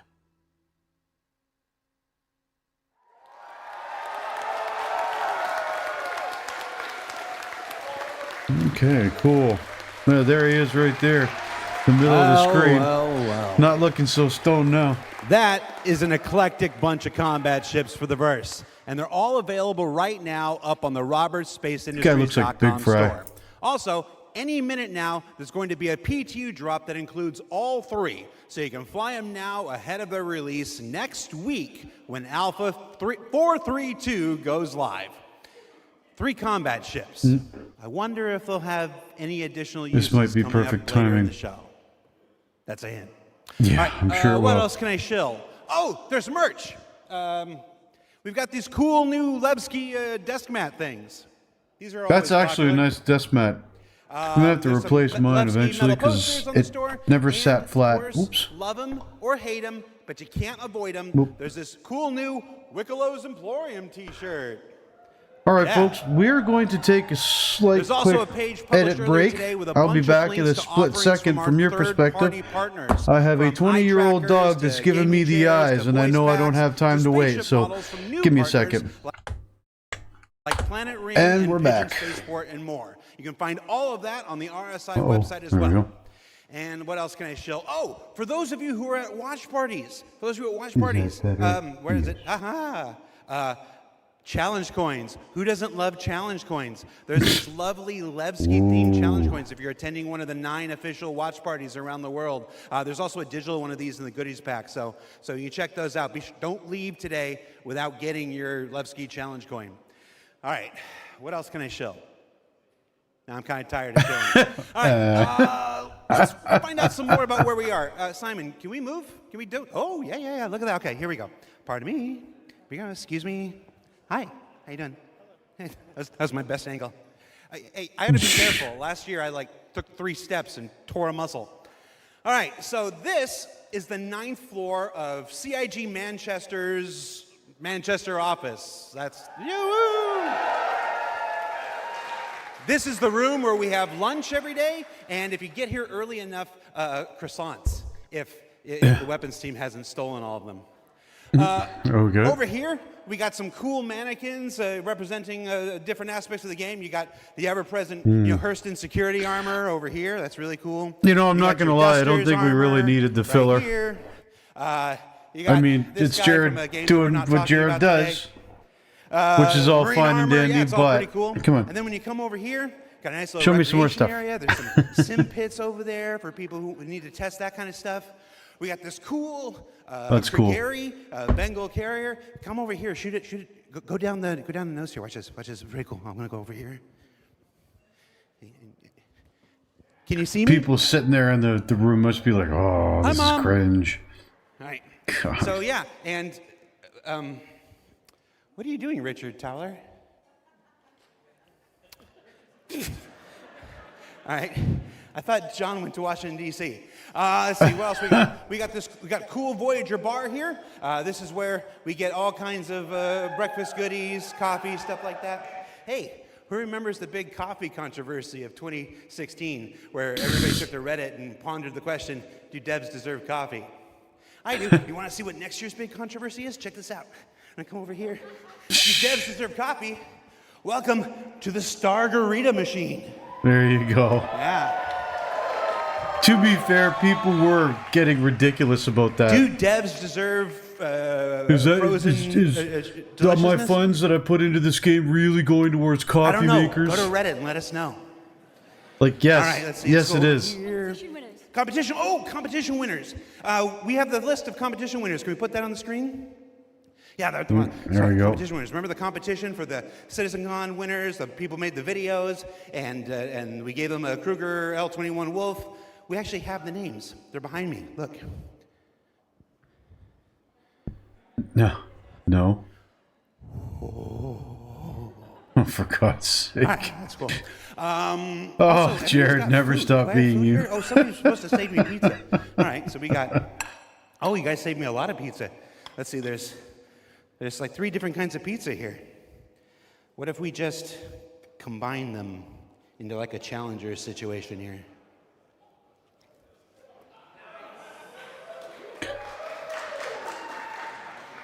That's a CitizenCon throwback if you're not familiar with. Yeah. So I have now crafted my own pizza experience.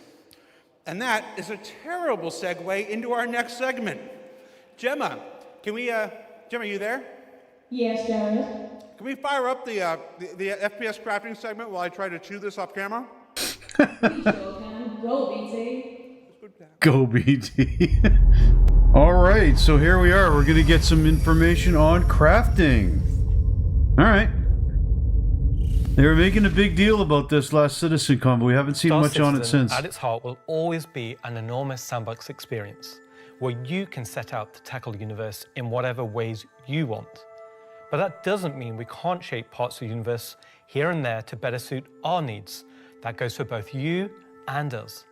Let's start this part of the show with a look at how crafting is going to change everything from resource gathering, refining, and even combat when it comes online in the next few months. In the next few months? Okay. First version of crafting is going to be quite small in scale. We're going to use it as a kind of a concentrated effort to allow the players to experience the initial UI, the flow of gathering materials of different quality, and using those to craft items which are better than what they have currently in the game. The first version is going to be primarily FPS items that you can craft, weapons and armor. Cool. I like that armor. For Star Citizen, crafting is our primary Less progression armor mechanic. covered in bones, Star please. Citizen isn't your standard MMO. We don't have levels. We have ships. We have gear. We have things that you create in the world, you perfect, you research, you improve. And those items, those ships, those vehicles, the armor and weapons, the Avenger. that's how you progress in Star Citizen. Of course, my cutlass. Crafting isn't just a progression mechanic for creating new items. It's also a fundamental change to how we handle resources in the game. The materials that you collect, how you refine them, quality matters. I don't do a lot of mining in this game. Crafting I really the should, because weapons, you'll it's be a able fun to, game loop. Have some quality materials to influence the item stats on those weapons. It'll be somewhat random, potentially weighted on the location of the material. Some will have a higher chance of higher quality. And once you take those materials to your crafting bench, the fabricator, you can use them to craft, and the different attributes will be increased based on the quality of the materials you use. It's not just iron ore anymore, it's iron ore of the quality that you know will get you the stats for the item that you desire. And it's not just mining, it's essentially every resource we can get our hands on. To support this, we also need major changes to inventory so that all of these new resources that you're collecting, you can see there's what a nice you have, little you updated can look. order it better, you can understand what you have. God, in I your like this inventory. so much better than what We we've won't got. have the new refining crafting system yet. We'll be using the existing ones. Those will pass the quality through into the refined materials, which you can then take to your crafting machine and start making your personal items. Once you have your blueprint and your Put that quality in your materials hanger? that you've refined, then you can put them together on the item fabricator. Don't This know will if I be like that. pretty much what we showed in last year's CitizenCon, with the UI letting you assign your quality resources to different aspects of the item. Once you're happy with what you see on the preview, you'll be able to click to craft, and it'll get queued up. I hope that and menu your is results will be produced sometime later. Placeholder. You'll be able I to don't get like that. the new crafting machine from shops in most landing zones. You'll be able to bring it up on your freight elevator and use it in your personal hangar, or tractor beam it around and stick it on a ship if you want to use it from there. Nice. Yeah, and the new tractor beam update, especially for handhelds, is small amount of great. blueprints you get credited So to much your better. account just to test and mess around, but the vast majority of them will be earned through missions, and then you can use that blueprint to craft the item that it is that you've got the blueprint for. So it should be a good reason to go and test all the different various missions in the game. The advantage of crafting your own items is that they'll be better than anything that you could buy from shops. You'll be able to increase and improve item stats that are relevant to your gameplay. Maybe your gun will shoot faster, maybe it'll do some more damage, or your armor will have greater resistances against environmental effects or incoming fire. You might be wondering, what about the upgrade and research? That will be coming in a subsequent release. We're happy with this initial scope for crafting. It's going to be so valuable for us as devs to kind of get the metrics in, get the feedback in, because then we can make the changes that, you know, they only become obvious, so to speak, when you have kind of mass amounts of data and mass amounts of users using it. So I'm very excited to get it out in the wild. It's our intention to get crafting out on tech preview by the end of the year and get the testing we need so we can release it when it's ready. When it's ready. Good call. So that's one way you'll be crafting your own experiences in the Star Citizen universe. But what about us? Where do we get to hone in and craft? We'll have to see how that bespoke actually experience works. here and there, specifically tailored to individual or small group play. Well, that's where instancing comes in. And I'm going to let Benji tell you a little bit more. Okay, as somebody who's primarily a solo star player, this interests me a lot. In 2026, why are we doing it, and how will it work? So if you've played any content in 2025 in Star Citizen, you know that most of these areas were in actual PvP zones where other players could interfere. Instancing is a means to create an environment where designers can create tailored content that's tuned to a specific group size, but it is also protected from outside interference. It's not to say that we don't love PvP. I'm a PvP guy. PvP me, bro. Bring it on, Bo. But like most MMOs, a good balance between a dangerous overworld and a protected instances is needed. Right now, we don't have this ability, and this is something we really need in order to give you a sense of progression that is tailored and balanced to a tunable amount of groups, so the difficulty matches the group size.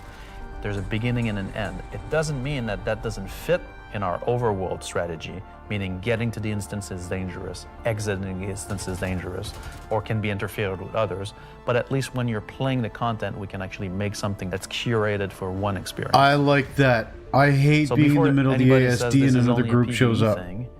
This technology can also be applied to unlock curated PvP experiences that are as seamless as the PvE ones. So it's not about one thing or the other. It's really about unlocking developers' ability to create curated content. So that said, how will it work? Instancing is really an evolution over static to dynamic meshing.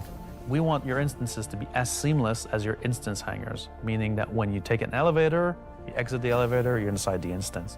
A gateway opens, you cross that gateway, you're now into your instances. Could be also a quantum jump into an instance that you don't even see. The transition is just like a dynamic mesh transition.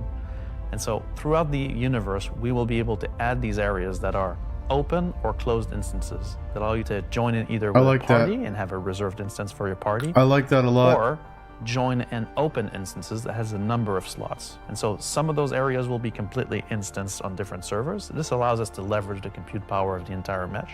The closed ones will be really to drive one piece of content. You enter and exit seamlessly, just like we do with your instance hangars currently. Let's go and find out what one of our first instances will be. That's cool. I haven't been bitten in the ass too much by other people showing up in the ASD, but it is distracting. Previously, which At the created very a least. gameplay Siege. scenario where the player had to run through and progress through contested islands of origin. This was a high-paced, high-intensity event, but it struggled a little bit from its technical execution. A little? But now with the introduction of instancing, it gives us an opportunity to evolve it and modify it and make it better for you and a small group to work through that activity. It is an event that I had the honor of pretty much solely designing and building all of the logic and having the stress of trying to get it working. Agent Dooley from the CDF. Oh, you didn't do that was great to of call a out job. for volunteers because basically the Nine Tails have taken over. It was sort too of a easily cluster of broken floating by platforms people coming in that Orson. weren't part of the mission. And you are there to kill these sort of lieutenants of this terrorist organization and take back control. So in our current thinking, Siege of Orison is designed for about a 15 to 20 people fire team. So you, your friends, or your org will go in, you'll all have sort of dedicated roles. Some of you might be the tank who brings in the heavy weapons and sort of pulls the fire. Some of you might sit at the back and be the sniper and pick people off who are a bit further to make the advance easier. Some of you will be the medic who sole job is going to be revive and look after the rest of your team and the health of them. And some of you will be the people who push for the objectives. You needed to them try and all in get sort of Siege. most of the mission done. What was the good thing The event about was it? designed for about 15 to 30 people. Yep. But when we released it, we fixed the problem with 2 DGSs on one server that was fighting for resources. And with that, we also upped the player count to 100. So when it first debuted, it was already too full for what it was designed Way for. too full. Yeah. It was a massive It was a operation disaster. at the time. I think that bringing it back and giving it a refresher will be a fantastic addition back into the PU. So imagine if Siege was a instance that you could go in and play solo, or if it was a public event that you could go with your friends, or you could join up with random players on the server. There's lots of ways that we want to take a look at Siege, I like how we this. can make it a more approachable piece of content. I like what they're saying here. I'm excited, to say the least, to bring back Siege of Orison to I like Citizen this. and to sort of have it be one of the first tests that we have for instancing and really get it back to sort of a core experience point where it should be. So while the next season is quite heavily focused on Nyx, I'm also very happy that we're not really ignoring our other 2 systems of Stanton and Pyro, and we're going back there and we're sort of improving and expanding on the player's life in those 2 systems as well. I'm down with all of this. I am here for it. Star Citizen's biggest And while weakness things like is stopping Genesis, Interstellar outside Bowling, players from Crafting, coming in and Siege of screwing up Orison, your and storyline. more will reveal next year will Or continue your to bring flow. life into the existing universe outside of Nyx. There's still one more exciting use for instancing we're building right now. It's an earlier look than normal, and some of it is still in white box, but we're Yeah, bring me excited more. to share the first look at a major content release of 2026 and what it means for progression-based gameplay. As an evolution of It's our gonna be building like- interior initiative, you won't discover it by accident, because when it's complete, it will be found deep within the heart of Levski itself. Oh, okay, This not what I thought. is the Municipal Works. Similar, because they were talking about like interiors all throughout, like So inside Area the facility, 18 you'll and find shit like huge that. vaporization chambers, old processing plants, industrial tunnels, and eventually into the old turbines which are still pumping heat into the old rock. So this is the true history of Levski. This is a place where you won't see in Lorville, you won't see in Area 18 or the other landing zone. It's the pure basis of Levski. You will have, of course, metal and tunnels and more structural place, but you will also see a lot of rock and cave. So it's not a place you go to take vacation. It's really a place you go to fix stuff. Not Pure everybody has industrial what it takes gameplay? to come Okay. down there and do the job that needs to be done. This is cool. All of We're your getting sewage into systems have engineering a stopped bit here. working. Everything's going to quite literally. And so the player is tasked with their group, most likely, to go into there, take out the outlaws, and get the facility working again. There's always outlaws. So let me get this straight. This is literally a mission to fix the toilets of Levski. It's not just the toilets. You're also trying to turn on the air. Air is a bit more important. It still works in Levski, but they have like maybe polluted air because it's not being cleared properly. It's not just for the toilet. Poop mission. It's also a little bit more exciting than just going into like Jesus, some vents. Jared. It's like a 3-layered system where there's 3 chapters. This will be mission-driven and repeatable. Everything from mining What's to this salvage box? to combat to investigation, a variety of roles. Narratively, it's a real sample. Oh, it's in white Every box stuff, progression okay. we do will unlock a new area that will link back to previous areas, complexifying the play space. We've been wanting to have more gameplay around landing zones for a long time. Now that we Yes. have instancing tech coming online, that allows us to do something that provides really cool gameplay close to a landing zone. With the missions, yeah, that's we what need will that. create We absolutely different need overlays that. or change the spaces or change the progression, but it'll be the instancing which will enable us to create tailored content to you and your group. So you're going to be able to play a part of it, make your progress, and then log off. And then the next time you come online, you'll be able to pick up where you left off.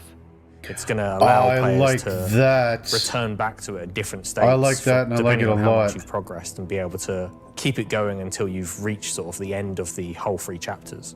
Where you're not going to have other people getting in your way. It's you, your team, your party. It's a way of giving players content where they know exactly where they're at, and Oh. they can keep going back to it and improving sort of their own progress and ability Okay, to for me, jump through them faster this is the and faster win of the times show as well. right here. I know there's some people going to be really excited about the crafting one. How But we'll be that, allowing players and developers alike to create more crafted I'm experiences about this. within the greater sandbox of the persistent universe. Okay, is that it for me at this point, Jared? Almost. Throw it back to me, and I've got one more for you after this. Back to you, Jared. Oh no, I am straight up looking forward to that the most, what they've talked about so far. For real. The amount of times I've been interrupted in the middle of a mission, you know, and killed by some griefer or whatnot, 45 minutes into play, just ruining it all. So that's a brief The fact look that at that'll some help of the deal ways with that, in which we're allowing you and our developers that to is so craft a fantastic. more That made my curated day. Star Citizen experience. Fuck Now, yes. At this point in the show, we are in the home stretch. We've got only one more segment to go. But before we do that, we wanted to check out. We said earlier in the show that we would look at what you were saying during the show. We looked at how to put YouTube comments on the stream, and it was immediately good apparent fucking that we luck were gonna with lose that, our buddy. broadcast license, so we're not going to do that. Yeah. We did find some social media stuff on Twitch though, or not Twitter, X. What is it called now? Let's see what this says. Let's see. We've Tough got one. Welcome back, Levski. Yes. From, I'm not wearing my glasses. Oh no. Oh, time to suit up. Let's go get them, says Ubu. I really should have worn my glasses. Cue the bagpipes. That's the other game, Charlie Oscar. Bagpipes, yep. Let's see. Nice to see you live, Jared. Mom? Yeah. Let's see. First CitizenCon after playing for almost a decade in Austin. Oh, nice. Straight out of Klesher, back to the Hex. Photos from Leicestershire. How do you say it? Is that Leicestershire? Leicester? Leicester? I probably. Geez, I've only been in the UK for 3.5 years. San Jose Bar Citizen Watch Party. Oh, somebody created a lovely Vandal mask there. Sean Tracy, can we get that in game? Just that, exactly. Just scan that, put that in game. All right, so that's a few reactions we're seeing on social media right now. I'm looking forward to Levski. Before we get to our big finale, or the thing we're going to wrap Very up the much show looking with forward to today, the instancing tech, though. I do want to talk Jesus a little Christ. bit about big CitizenCon versus digital CitizenCon. I'm so versus happy what we're about doing that. today, which is CitizenCon Direct.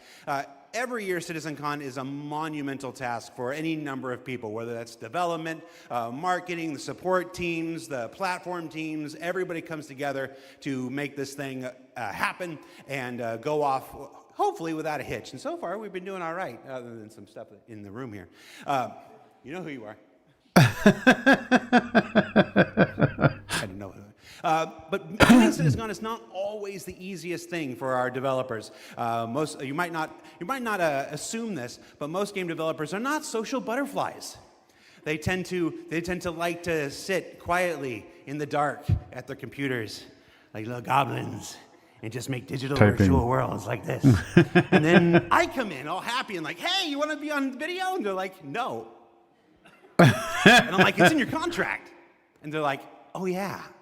So we thought, we usually do it behind the scenes afterwards, but we thought we'd do a little bit of it here. The folks in the editorial department put together a brief montage of some of the more candid moments from the filming of CitizenCon over the last couple of weeks. So we're going to spend 2 minutes and take a look at that. Let's see what they put together.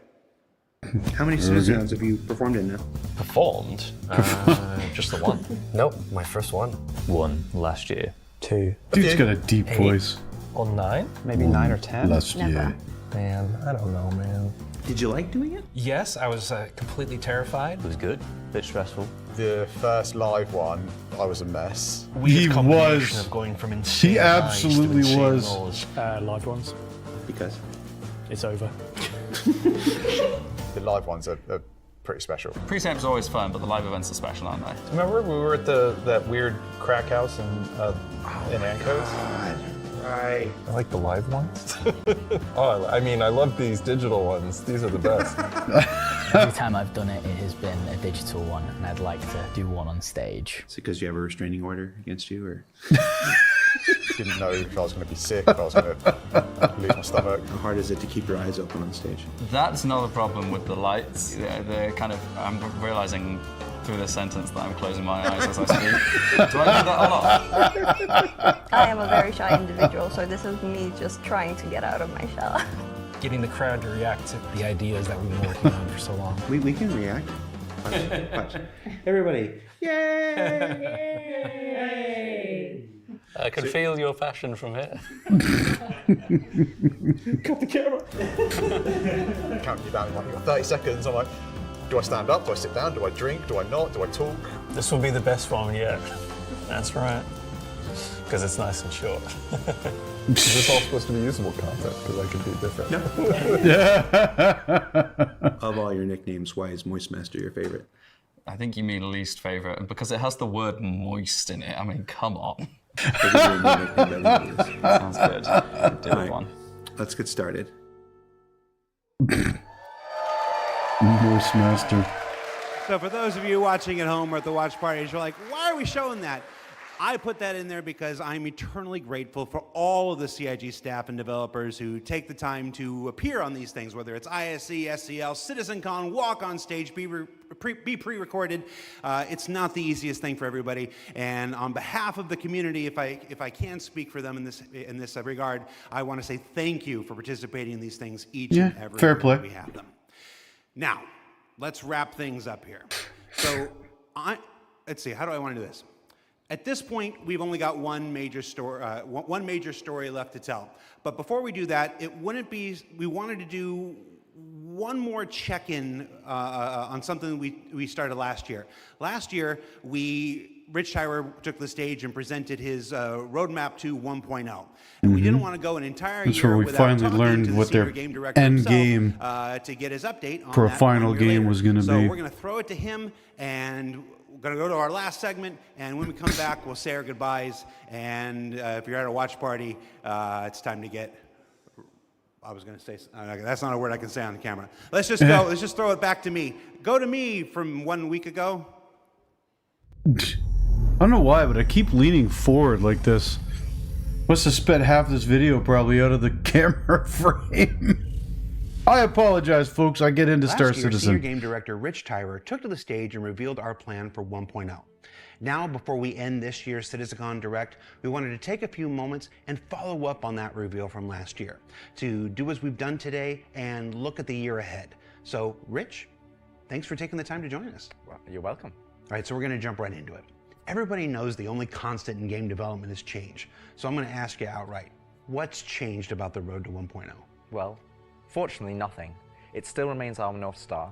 The team is busy working towards that goal in the background, and every patch this year has moved us towards that goal. And if you haven't watched the Star Citizen 1.0 presentation from last year, I highly recommend you do so, because everything in it is still relevant as of today. You mentioned every patch this year has moved us towards that goal, so I want to dig deeper into that. We've done, at this point, 9 releases in this year, more than any year prior. How does each one of these not just sit as their own moment in time, but move us forward on this road to 1.0? Well, last year I discussed the framework of 1.0, how all those complex systems can tie together. And one of the core aspects of that was the main story, which became the spine of the universe, which brought all of the locations, mission givers, guilds, and all the different areas of the game to the players. You Now, need a what I reason didn't to talk play. about from last year was all of the content that was going to support that framework, add the flesh to the bones, should we say. And I think that's where this year has moved us towards that goal. If you think about previous events of previous years, they've generally been locations that we've put into the verse, but they've been transient. We've Dog taken is away, like snoring. Siege of Orison or Zenithreat. We've added them to game and then they've been moved away. And I think with the addition of the patches this year, when you look at the Hathor facilities, Onyx facility, these are permanent additions to the world that not only have their own story, as when we release them with the patches, but they'll also become points of interest and areas that the larger 1.0 narrative will utilize. Since we're on story, I'm gonna stay with this here. Since we launched the PU back in 2015, it's always been this sandbox where players can do what they want. They can bring their own story to the verse, and that'll never change. But how important is it that we also build this concurrent narrative of our own, this crafted experience, if you will, alongside that? Well, we're trying to create a living, breathing universe. And that includes both the player stories that you mentioned, that they can go and enjoy and create their own memories together. But it also means that we want to have a universe that gives back. We want areas and locations to feel like they're believable and real life locations. And if you look throughout this year and the patches that we've worked towards, we've had an overarching story that's moved from patch to patch, and we're going through some of those cycles right now. We've also been introducing mission content that has fully voiced dialogue and facial animation, which allows us to inject some of the meaning and the why to what you are doing as a player.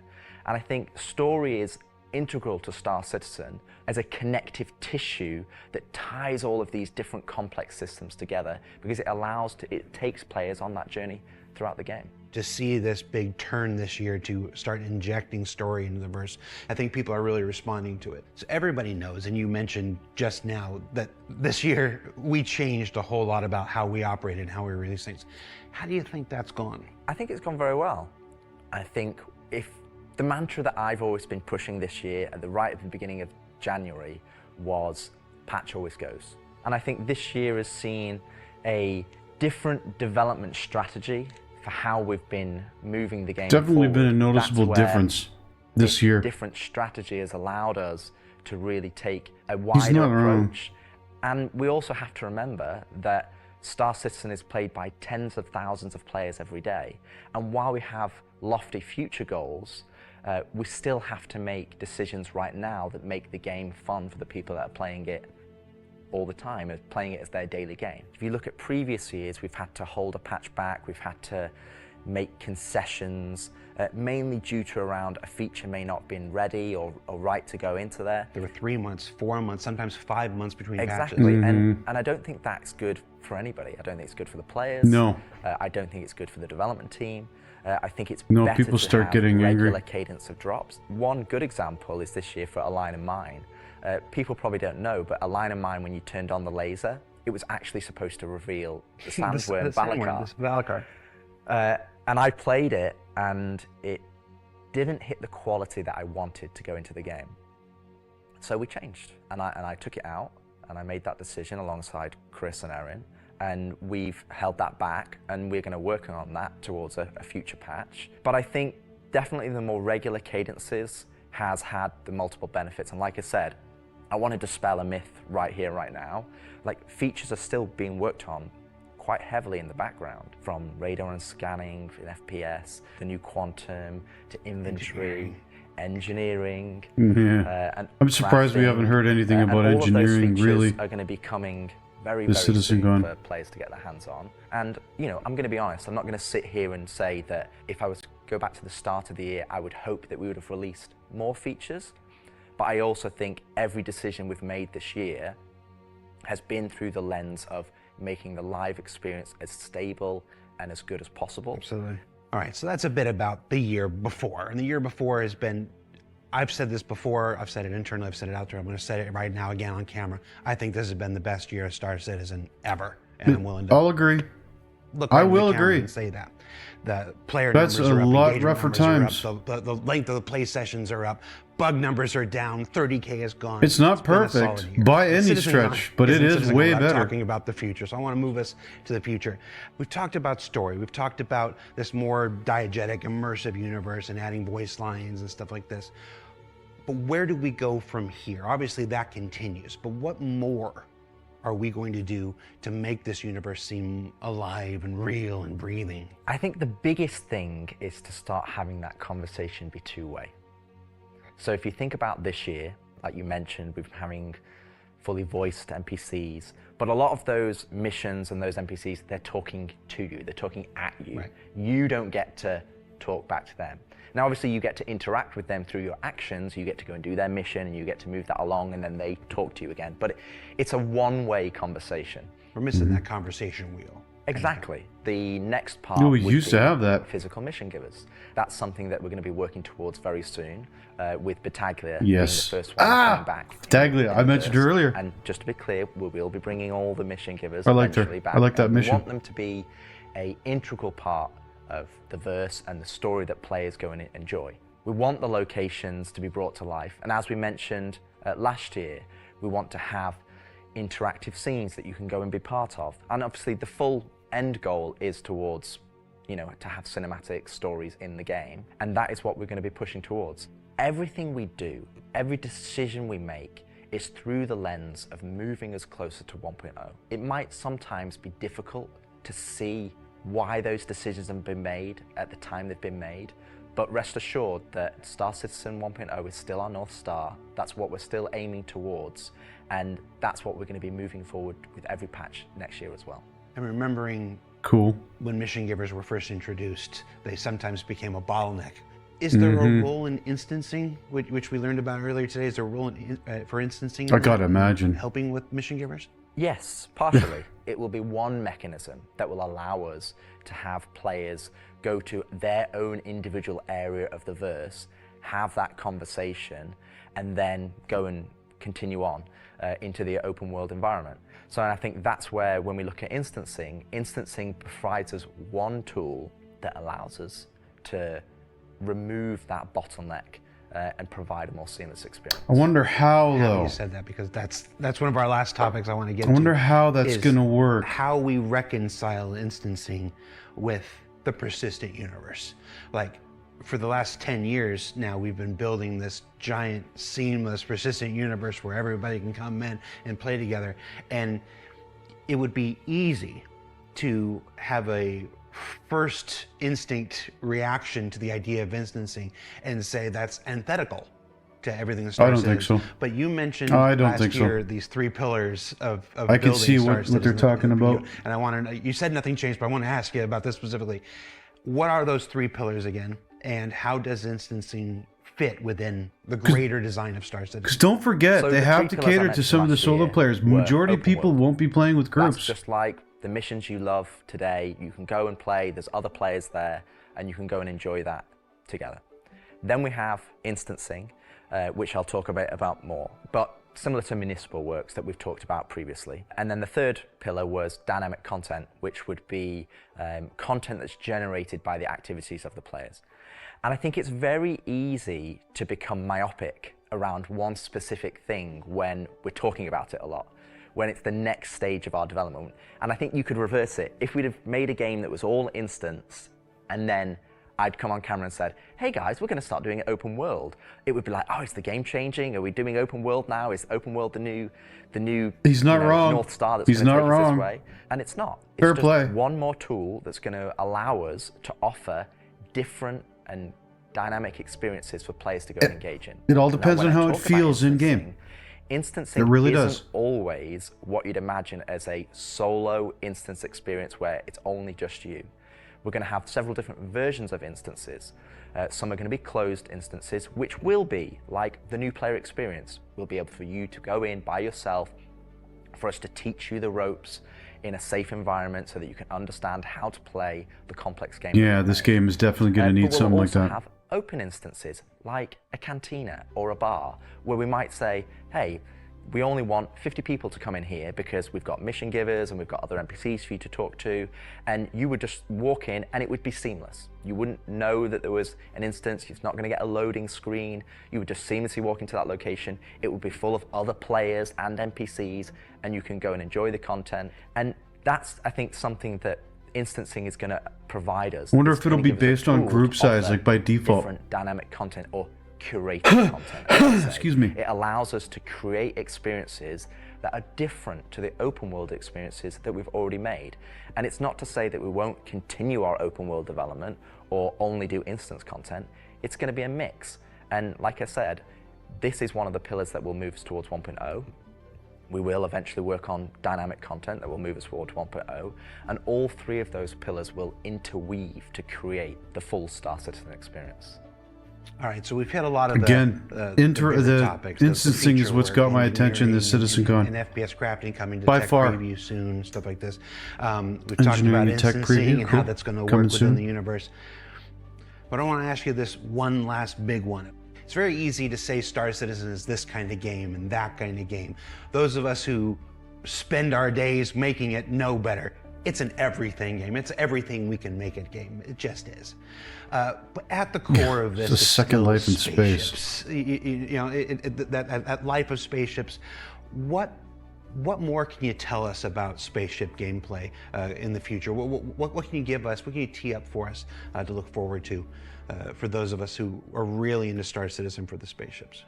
Our intentions going forward are to make sure that every ship or ship archetype that you acquire has a role and has content that you can go and enjoy in the universe.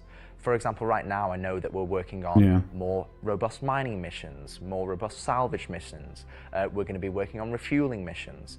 And we want people to have make been waiting sure for that for a long time. Each and every one of the ship has a purpose and has a reason to exist in the game. That's from the smallest Argo MPUV, as well as ground vehicles, all the way up to the large capital ships.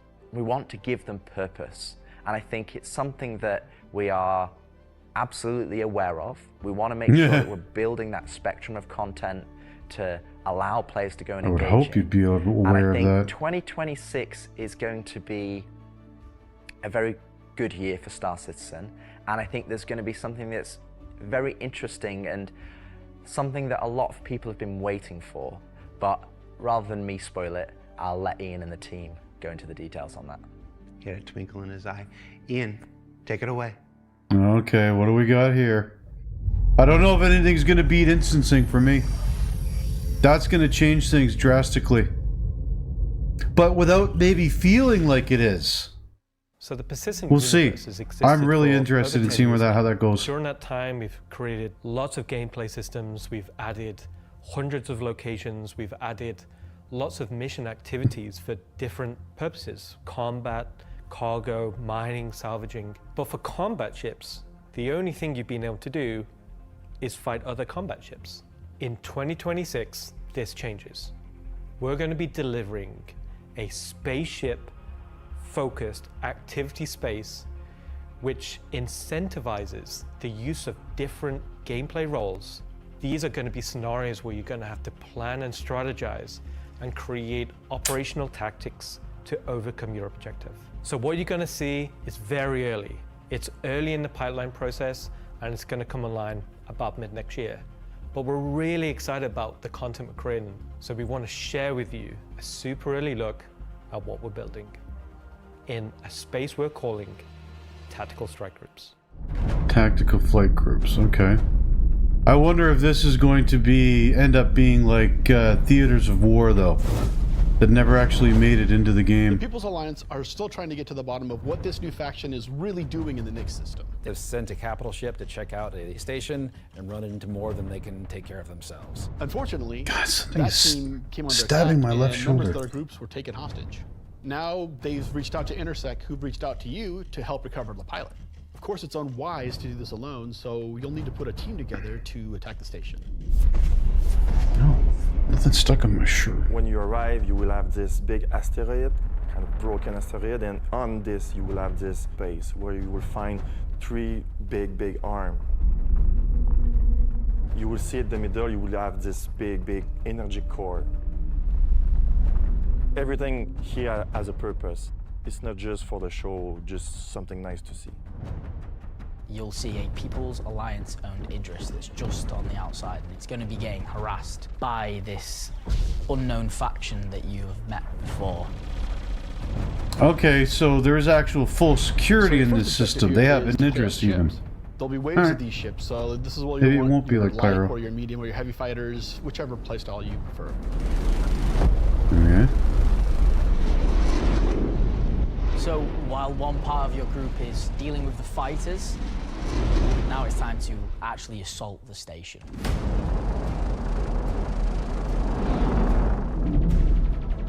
This station has been outfitted to resist all of the obvious way of attacks. Somehow they've incorporated Vanduul capital ship killing turrets. These turrets ignore small fighters, and they have the firepower to destroy even the biggest capital ships. Oh, jeez.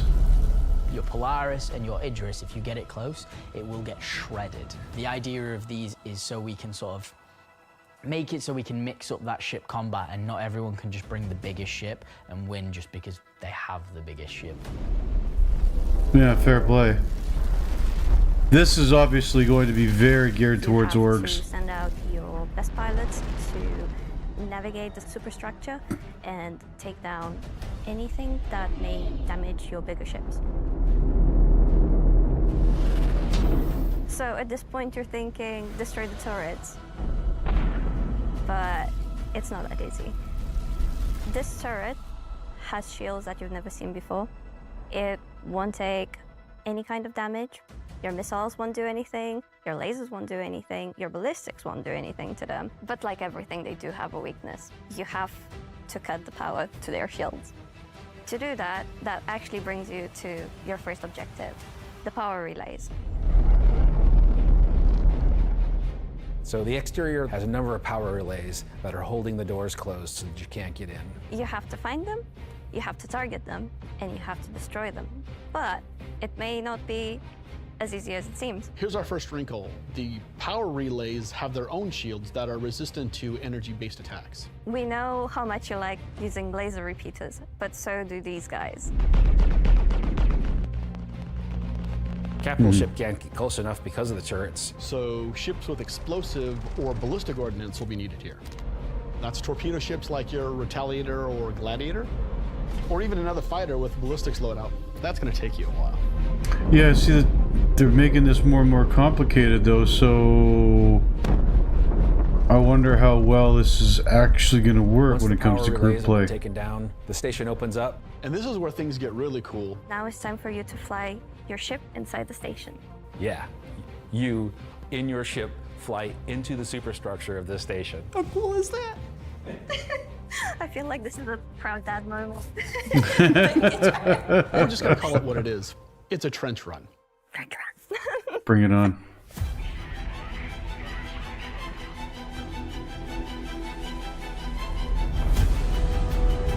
So as you enter the structure, you'll see cooling All you units need along is the sides that Millennium you'll need to Falcon. take out. There's 3 arms to the station that have these trenches. You'll fly into one, and then there'll be a core in the center, and then you'll move out another trench. You're either gonna do it multiple times, or you need to bring friends. At this point, the core is still protected, so these are essentially strafing runs. There are objects to avoid. You're going to have to be able to dodge. You're going to have to move quickly. You need an agile ship. Because the shield generator I that will you're not be bringing targeting my cutlass is through there making then. lots of distortion damage. So once the cooling units are out, that exposes the core to overheat, which means that you can attack it from the inside and also from exhaust ports on the outside of the station. This core is armored and just takes a whole lot of damage. Like blowing up the Death Star. Once the power core goes down, the turrets come down, and then the capital ships can get closer. Why is that important? Because during all of this, you spend a lot of ammo and munitions and ballistics, and you're going to want to top up. This is where we're gonna get our new feature in. Ship hangar refueling and rearming.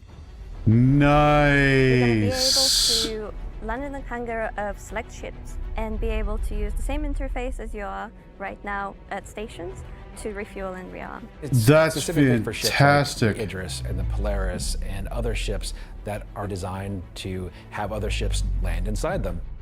Of course, it'll be more than just those 2 ships, and you'll find out more once we get closer to release. But this is a really important feature that we're really excited to get. I wonder how that's going to work, though, resource-wise. Your own Idris, the People's Alliance has a Idris there that can provide a safe port in a storm, allow you to set back up and head back out. And it's a good thing that you've rearmed and refueled too, because now another group of ships is coming to attack the People's Alliance Idris. Like, I can't imagine that those ships you're refueling on are going to have unlimited fuel and ammo. Maybe at first. So while the fighters are protecting the Idris, what's happening at the station? Well, that's where the dropships come in. Now you've got to take a fire team in. You've got to land, you've got to fight through an onslaught of FPS enemies that belong to this unknown faction, and you've got to open a hangar door which will allow you to release captives from the station. No way that you're escorting NPCs. After you've opened the doors and that person's taken off, Not you've yet. just got to make sure they get to safety. Yeah, that person's taken off, so you're rescuing another ship. So at this point, all of this sounds pretty simple, but there's an additional complication. So up until this point, it's just been you versus the enemies in the station. But the enemies in the station have their own enemies. The Van Duel neighbors who really don't like these guys for some reason will come in and wreak havoc on everything. And they're not going to discriminate between you and the station. They're out for blood. Nice. When you alert the Van Duel by destroying the power core that the station's now vulnerable, you're on a time limit. Van Duel are coming, they're going to come hard, they're going to keep coming. You're going to have one hell of a fight. Cool.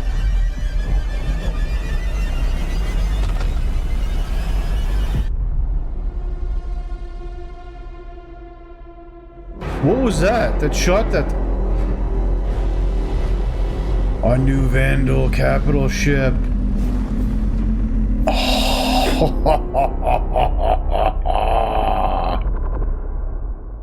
Nice. That didn't look like one of the ones we saw in the strike groups. single-player demo. So invested in this. So throughout 2025, we created a variety of content. Some of it was very focused on... This looks great, but I have a feeling it's going to go theaters. Driving a more vehicle-based experience. We'll is see. Very important to me. This is a defining statement that I want to do in 2026. We're a spaceship game. There are prized possessions. To the objects we fall in love with. This is the content we want to create, which creates scenarios and roles for you to use those spaceships. We won't get to all roles initially, but we should see this as a landmark, a position where we can see a gameplay space which incentivizes the use of different ships and scenarios to clear objectives and complete missions in a variety of roles. And in the future, we can use this to expand on. So I hope you're all just as excited. It's a cool as I am concept. for tactical strike groups. They're gonna be fantastic. It's a very cool concept, but I don't know how it's going to work in practice. Especially if you need specific ships for the specific roles and like that. Requiring that, and you saw 2 capital ships. That's a fair-sized group of players there. Okay. That will certainly not be solo content.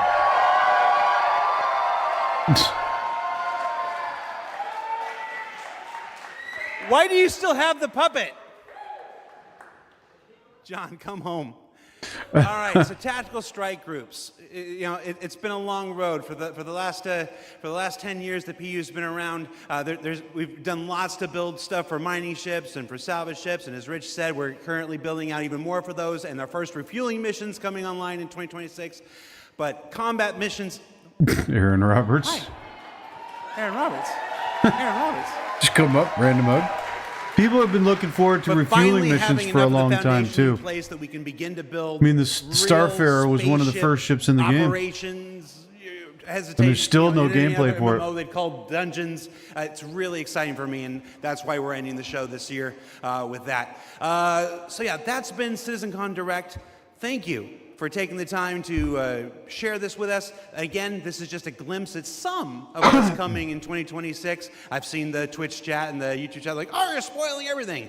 I promise, we ain't. Yeah. So before we let you go, Let's not forget that's Squadron's it for me. coming. Thank you so much for tuning in. And as with every CitizenCon, the last word shouldn't be mine. It should belong to our founders and CEO. So take it away, Chris Roberts. I hope you enjoyed this glimpse into some of what the team is cooking for the near future. Of course, we're not going to spoil everything that's currently in progress, and many features we haven't discussed today are in active development, like base building, social, and trade tools that are very much a priority. These, along with bringing the final polished features from Squadron 42 into the persistent universe, will make next year the most exciting yet for Star Citizen. Finally, I want to extend a heartfelt thank you to everyone at CIG for working so tirelessly and with so much passion to deliver something that is already special and will only get more so as we continue. And of course, to all of you for making all this possible with your support and feedback. We couldn't do this without all of you, something that I and the team appreciate every day. We are very lucky to be allowed the time and the money to build a game of all of our dreams, something that is only more apparent as the video game business becomes more monolithic. God, We're he's one not of the few wrong. large independents left standing, and there is no way we would be allowed to dream as big as we are on an original game and take the time to achieve that dream if we were part or funded by any of the few remaining mega game companies. So thank you, and I look forward to seeing you all in the verse this coming year. I will admit, that's the reason why I backed this in the first place. I liked the pitch that he had for the game that he wanted to make, and obviously it's expanded since then, but I saw what he could kind of do with Freelancer before they yanked him from it and released it in the state it was in. And that was with technology that was way incapable of doing this level of project. So when he came up asking for the Kickstarter to do something like that along the way he always wanted to do, I was like, yeah, sure, I'll see what this guy can do, because I've loved his games before. I'm enjoying the shit out of Star Citizen, warts and all, right now. And I cannot wait till this is actually done, and I'll judge the game on its merits when it releases. But in any case, that was a good CitizenCon. I enjoyed that thoroughly. As I said while we were watching it, my interest, my biggest focus, my biggest happiness brought from this video was the idea of instancing. Whoop. Come on. Pulse. Let's go back over here like this. There. Screwed that up. Pardon me. As I was saying, I like the idea behind the instancing. It's going to solve one of my largest criticisms of the gameplay aspect of Star Citizen right now, is the inability for you to just zone out and do what you want, even doing missions or whatnot, without ever having to worry about what you're doing being interrupted mid-mission, especially considering a lot of the stuff in this game takes quite a while to do. You know, this is not a I'm going to drop in for 20 minutes and play type of game by any stretch of the imagination. I think the scale alone precludes that. So I'm really stoked by what I saw for the instancing. I'm really stoked to see that. I'm really glad to see the Vandal in as an enemy that we can fight in the universe. I'm surprised that they're putting it out already. I figured that would be closer to Squadron's release. But people have been able to play against the Vandal ships in Arena Commander, so it's not really that big of a reveal. I liked what we saw on the beginning of crafting, although I hope that menu is placeholder for now. That looked a bit cluttered and just out of place with the way that the slickness of the rest of the game. The Genesis engine, or the Star engine, whatever you want to call it, the Planetech V5, that is, of course, looking always better and better whenever they show it off.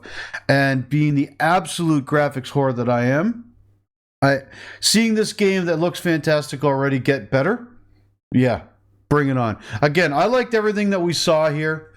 My only real concern from what we saw. And I, by the way, I also like that very, very brief view we saw of the updated inventory. That's going to be very nice. But again, my only concern is this tactical or fleet tactics or tactical groups or whatnot.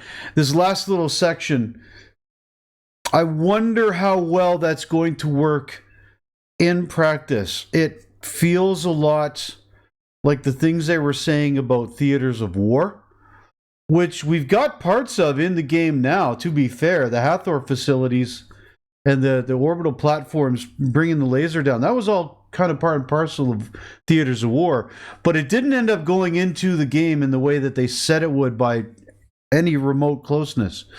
So I wonder if how this version of that is going to work out. It's a cool concept. I really do like the way it sounds. It will definitely be geared towards like big group and especially org play. Probably not something that most solo players are going to be able to do unless they temporarily join up, obviously. But it looks cool. I also like the engineering gameplay that they brought on. Both the big one that they're cracking the huge rock and they can mine the shit out of the inside of it. That whole concept was cool. But I also like what they were showing with the underground facilities that are going to be instances where you got to repair things and fix things up, which, again, I have to imagine that's going to lead into a lot of the engineering gameplay. And we're going to be getting that on the tech preview soon. So overall, this was a good CitizenCon. I'm actually happy with the 2 hours. It could have gone longer, to be fair. But I saw what they wanted us to see. It looks good. I continue to support this project by following along and my original donation to its success. And I can't wait to see what comes next on that road to 1.0. So, in any case, folks, I hope you enjoyed watching this with me. If you did, give me a thumbs up. Please do sound off in the comments below. I want to hear what you guys have to say about anything that they had on this CitizenCon Direct. I'd be happy to discuss it with you. Let's get it flowing. Give me a subscribe if you're new to the channel and like what you see. And until next time, I've been Rage at Games, and I will see you in the verse. Bye-bye.